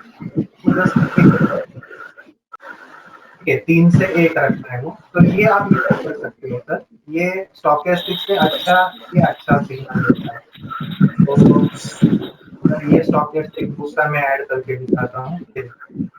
अभी दोनों का अगर कंपैरिजन भी करें तो इसमें क्या होता है कि स्टॉकेस्टिक में ये जो मोमेंटम वो एकदम इससे पहले ये का सिग्नल स्टॉकेस्टिक मोमेंटम इंडेक्स, तो इसीलिए ये जो सिग्नल है, जो फेक सिग्नल है ना, ये थोड़ा तो स्टॉकेस्टिक से अच्छा है sir stochastic momentum index use कीजिए, क्योंकि मैंने भी ये यूज किया है बहुत बार, तो ये अच्छा रहता है सिग्नल स्टॉकेस्टिक से। मैंने अपने बोलिए ग्रुप सर। में डाल। ओके, आप कौन शशांक सर है क्या? आपका शुभ नाम? आवाज पहचानी सी लग रही है। हेलो हेलो, हाँ सर बोलिए। हाँ सर, पार्थ बोल रहा हूँ, पार्थ बोल रहा हूँ। हाँ पार्थ सर बोलिए। अभी ऐसा बोल रहा हूँ, बीपीसीएल का डेली चार्ट का मैंने अपने वो ग्रुप में पोस्ट किया था। हाँ हाँ आपने हाँ, देखा ओके। होगा शायद। तो मैंने हाँ कल हाँ उसमें हाँ, ओके। कल मेरी एंट्री थी बीपीसीएल में 361 पे।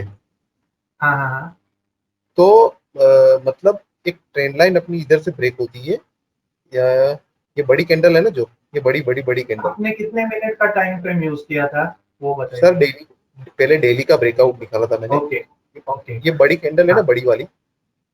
ये पहले वाली? नहीं नहीं, आगे आगे आगे आगे सर, आगे लास्ट ट्रेंड में लाइन। मतलब नहीं सर, कल जो ट्रेंड लाइन फॉर्म हुई है वो?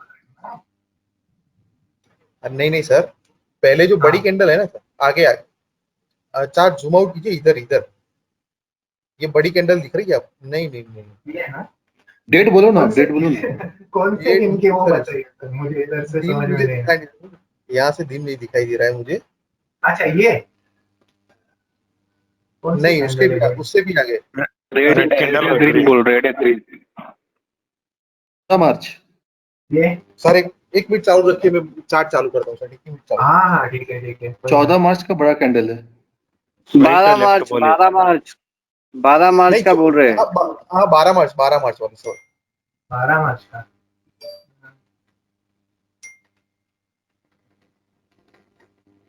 यस यस यस, वही ओके, कैंडल। ये हाँ, यहाँ से अपने ट्रेंड लाइन डालेंगे तो इधर से ब्रेकआउट दे दी अपने। ओके, मैंने ये चार्ट अपने ग्रुप में डाला था। ओके, मैंने एंट्री तो अभी ले ली सर सर। अभी देखिए देखिए सर, इधर है ना, आप ये जो इधर से ट्रेंड लाइन शुरू कर रहे हो ना, तो वो एक्चुअल में कुछ लॉजिक नहीं रखता ट्रेंड लाइन को, क्योंकि it's not a pull back of the trend. अगर आप ये यूज करोगे और ये 2 पॉइंट्स यूज करोगे तो एक ट्रेंड लाइन आप ड्रॉ कर सकते हो, मगर बीच में कौन सा भी पॉइंट है ना, आप उससे ज्वाइन करोगे ना तो ये ठीक नहीं रहेगा। ये देखिए, ऐसा आप ज्वाइन कर सकते हो, या आप ये ऐसा ज्वाइन कर सकते हो कि ये रेजिस्टेंस जोन है, ऐसा आप ज्वाइन कर सकते हो। मगर ये आपने स्टार्टिंग पॉइंट किया ना। हाँ, तो मैं 361 पे मेरी एंट्री थी, लेकिन इसका टारगेट में अच्छी तरह से निकाल नहीं पाया। तो टारगेट अभी यही रहेगा ना सर, मैंने आपको बताया था। स्विंग पॉइंट कौन सा है डेली चार्ट पे? ये तो इधर जिन्होंने इधर एंट्री लिया है वो रेजिस्टेंस के करीब प्रॉफिट बुक करेंगे। तो इधर से तो हमने जो रूल में देखा है कि history chart repeats the history, उसमें क्या है कि suppose price has a memory, मैं बोलता हूँ कि इधर सपोज प्राइस ने सेलिंग वीकनेस की है, तो जब भी वो फ्यूचर में इसी लेवल पे आएगी तो इधर से फिर से सेलिंग हो सकती है। तो बहुत से ट्रेडर्स इधर रेजिस्टेंस को, जो जिन्होंने इधर इधर बाय किया है, वो इधर प्रॉफिट बुक करने की कोशिश करेंगे। सिंपल है, मतलब ट्रेंड लाइन से ज्यादा मल्टीपल निकालना है आपको। ओके सर, समझ गया। ट्रेंड लाइन से ज्यादा ये मल्टीपल टॉप्स अपने ब्रेक करे वो ट्रेड अच्छा रहेगा। हाँ सर, यस, मल्टीपल टॉप्स, ये जो लास्ट के ट्रेंड के स्विंग पॉइंट्स है ना, वही टारगेट यूज कीजिए। अभी सपोज 375 के ऊपर सस्टेन हुआ, तो आपको कौन सा लग रहा है? ये जो गैप है इधर से बहुत बार रिवर्स हुआ है, तो ये टारगेट रहेगा नेक्स्ट का 398 का। तो ऐसे इंट्राडे में यूज नहीं करोगे तो भी ये आपको आएगा। इंट्राडे में अलग रहेगा सर, अभी ये मैं पोजिशनल का बोल रहा हूँ। तो इंट्राडे में सर कैसे निकालते हैं वो टारगेट, वो मुझे देखना था एक बार। इंट्राडे में सर फिबोनाची एक्सटेंशन यूज कर सकते हो आप। अभी देखिए कि बीच में कोई भी नहीं आपको दिख रहा कि ट्रेंड, आपने एंट्री सपोज इस लेवल पे ली है, तो मेरी एक्चुअली 361 पे थी, आप उसी से बताइए सर। 361 पे मेरी एंट्री थी। ओके ओके, बता। तो इधर सपोज 361 ये आपका एंट्री पॉइंट है, मैं पहले वो मार्क कर देता हूँ। पर आपको फिबोनाची जो यूज करना है ना सर, वो स्विंग, एक ट्रेंड का स्विंग पॉइंट लेना पड़ेगा, बड़ा ट्रेंड का हाई पॉइंट है और लो पॉइंट। तो इधर ये जो है ना, ये इधर से परफेक्टली ड्रॉ होंगे। अगर आप कौन सा भी पॉइंट यूज करेंगे फिबोनाची को, वो परफेक्टली ड्रॉ नहीं होगा सर। हाँ वो तो अभी ऊपर की लेवल पे आपको निकालने हैं, तो आपको फिबोनाची एक्सटेंशन यूज करना है। तो इसमें फिबोनाची आपने सिलेक्ट किया सपोज, तो अभी आपको इधर सेटिंग में जाना है। अभी इसका तो कुछ काम नहीं है रिट्रेसमेंट लेवल का। अभी 0 से 100 के आगे जो पॉइंट है वो आपको वो ड्रॉ करने हैं, ऊपर नीचे। तो वो ड्रॉ करने के बाद डन कीजिए, और इधर से सपोज ये किया, छोड़ दिया, ठीक है। तो ये ब्रेकआउट लेवल है सपोज, तो इसके ऊपर 23.6 ये देखिए, ये फर्स्ट टारगेट रहेगा। उसके बाद 38.2 ये सेकंड टारगेट रहेगा। उसके बाद ऊपर 50% का अगर ड्रॉ किया तो इधर आएगा 50, इधर 61.8। ये ऐसे आपको टारगेट बुक करना है सर। पर मैंने पहले ही बताया सर कि फिबोनाची हम यूज कर सकते हैं प्रॉफिट बुक करने के लिए, बट उस पे कॉल लेना अवॉइड कीजिए। हाँ वो ठीक है जी। मतलब मेरी 361 पे एंट्री तो सही थी ना, एज देखा जाए तो। हाँ सर, एंट्री आपको चार्ट ब्रेकआउट के हिसाब से, नहीं तो कैंडल स्टिक के हिसाब से, ट्रेंड लाइन के हिसाब से आप एंट्री ले सकते हो। बट एंट्री लेने के बाद अगर कुछ भी लास्ट में आपको इधर रेजिस्टेंस नहीं दिख रहे, पुल बैक नहीं दिख रहे, तो आप फिबोनाची का यूज कर सकते हो। नहीं तो आप जस्ट इंट्राडे के हिसाब से 1:1:1.5 ये रिस्क रिवॉर्ड फॉलो कीजिए, और आपका प्रॉफिट ऊपर की तरफ बुक करते रहेंगे। और दूसरा मैंने सर एक ट्रेड लिया था HDFC का। हाँ HDFC इसमें ओके ओके 10 मिनट का चार्ट करेंगे ना सर, तो इधर ब्रेकआउट मिला था। देखिए ये पॉइंट टूटा था, ये अगले दिन का लो टूटा था। सेल किया था सर मैंने सुबह में इधर। हाँ ओके। तो मैं इधर प्रॉफिट ही नहीं ले पाया, कॉस्ट टू कॉस्ट निकलना पड़ा पर मुझे। अभी कैसा है सर कि आपको इसके साथ, स्टॉक के साथ, अभी स्टॉक ये HDFC बैंक का बेयरिश था, तो इधर अगर स्टॉक चल रहा है बट उसके साथ मार्केट का भी ओवरव्यू लेना चाहिए। अगर निफ्टी अप है, गैप अप ओपन हुई है, ओवरऑल ट्रेंड पॉजिटिव है, तो ज्यादा से ज्यादा पॉसिबिलिटी ये है कि इधर से शॉर्ट कवरिंग आ जाएगी, इधर शॉर्टर्स कवर करेंगे और इधर से बाउंस हो जाएगी। तो ज्यादा से ज्यादा प्रॉफिट के लिए ऐसा स्टॉक ढूंढिए कि जो मार्केट का ट्रेंड फॉलो करे। तो मतलब अगर निफ्टी का ट्रेंड अप है, और अभी बैंकिंग स्टॉक में तो अभी ये जो प्राइवेट बैंकिंग स्टॉक है ये थोड़े बेरिश ही थे 2-3 दिन, पर जो ऐसा सेक्टर ढूंढिए कि जो मार्केट को फेवर कर रहा है, मार्केट के डायरेक्शन को। कि सपोज मार्केट अप है और बाय ब्रेकआउट मिला है, तो वो ज्यादा से ज्यादा रिटर्न देगा आपको। मार्केट डाउन है और सेल का ब्रेकआउट मिला है, तो वो ज्यादा से ज्यादा आपको सेल के रिटर्न देगा। तो ऐसे स्टॉक, आपको स्टॉक सिलेक्शन इसलिए इम्पोर्टेंट है सर कि आपको इंट्राडे में एंट्री लेनी है, तो वो स्टॉक का इंडेक्स भी लगा रही थी, निफ्टी कल डाउन ही लगा रही थी, तभी मैंने लिया था ये। निफ्टी डाउन दिखा रहा था? अच्छा हाँ, निफ्टी उस टाइम डाउन ही थी, बाद में रिकवर हुई थी। हाँ उसके बाद में रिकवर हुई थी ना, बराबर। हाँ बाद में रिकवर हुई। ऐसे टाइम सर आपको आपका शॉर्ट कवर ही करना है। तो मैंने जैसे आपको बताया कि HDFC बैंक का जो सप्लाई लेवल है, आपके साथ रह के ट्रेन हो गया हो ना, तो अभी छोटे प्रॉफिट में निकल नहीं पाते। छोटा प्रॉफिट बड़ा प्रॉफिट ये ट्रेंड डिसाइड करेगा। आपका जो पहला काम है वो आपका कैपिटल प्रोटेक्ट करना, बराबर। सही। इधर से नीचे जाता है तो मैक्सिमम प्रॉफिट, बट इधर से ऊपर जाता है तो ट्रेंड चेंज, तो आप इधर एग्जिट होगा। ये तो कॉस्ट टू कॉस्ट निकल गया फिर। हाँ बराबर है सर, कॉस्ट टू कॉस्ट निकल गया। ये मेरा रिस्क मैनेजमेंट है ना, इसीलिए इम्पोर्टेंट है इंट्राडे ट्रेडिंग में रिस्क मैनेज करना। हाँ अभी ट्रेड ले पा रहा हूँ, लेकिन ये प्रॉफिट है ना, वो थोड़े छोटे प्रॉफिट में मिस कर देता हूँ, ऐसा हो रहा है। ओके इसके लिए ठीक है सर, कोई बात नहीं, निकलते हैं। अगर आप छोटे प्रॉफिट मिस कर रहे हो ना, कोई बात नहीं है, बट मगर इस ऐसे ट्रेड में लीजिए, कम ट्रेड लीजिए सर। जितना ट्रेडर मैच्योर होता है ना, उतना वो कम ट्रेड लेता है। दिन में 8-10 ट्रेड लेना कोई ऐसा ये नहीं है सर, मतलब कोई मायने नहीं रखता। वो 2-3 ही ट्रेड लीजिए, मगर होमवर्क करके अच्छे ट्रेड लीजिए, वो कॉन्फिडेंस बूस्टअप करेगा। Hello Ravi sir. Hello Ravi भाई। हेलो। हाँ हाँ बोलिए sir. Ravi sir. Bro one hello, मैं बात करूं? Let me ask a question please. Okay ठीक है, ओके ठीक है। So my question is like what is the minimal setup for intraday trading? मैंने आपको बताया ना सर, मिनिमम सेटअप यही है इंट्राडे में। मैंने आपको बताया 200 plot, 200 exponential moving average, use stochastic और यू कैन यूज। रविंदर जी आपका आवाज आ रहा है, आप म्यूट करेंगे तो। हेलो। हाँ रवि सर, आपकी आवाज ही नहीं आ रही है। अभी आ रही है आवाज? बहुत धीरे आ रहा है आपका आवाज। मैं लॉग आउट करता हूँ तो फिर से साइन इन करता हूँ, वो कॉल हो जाएगा। बने रहिए सर।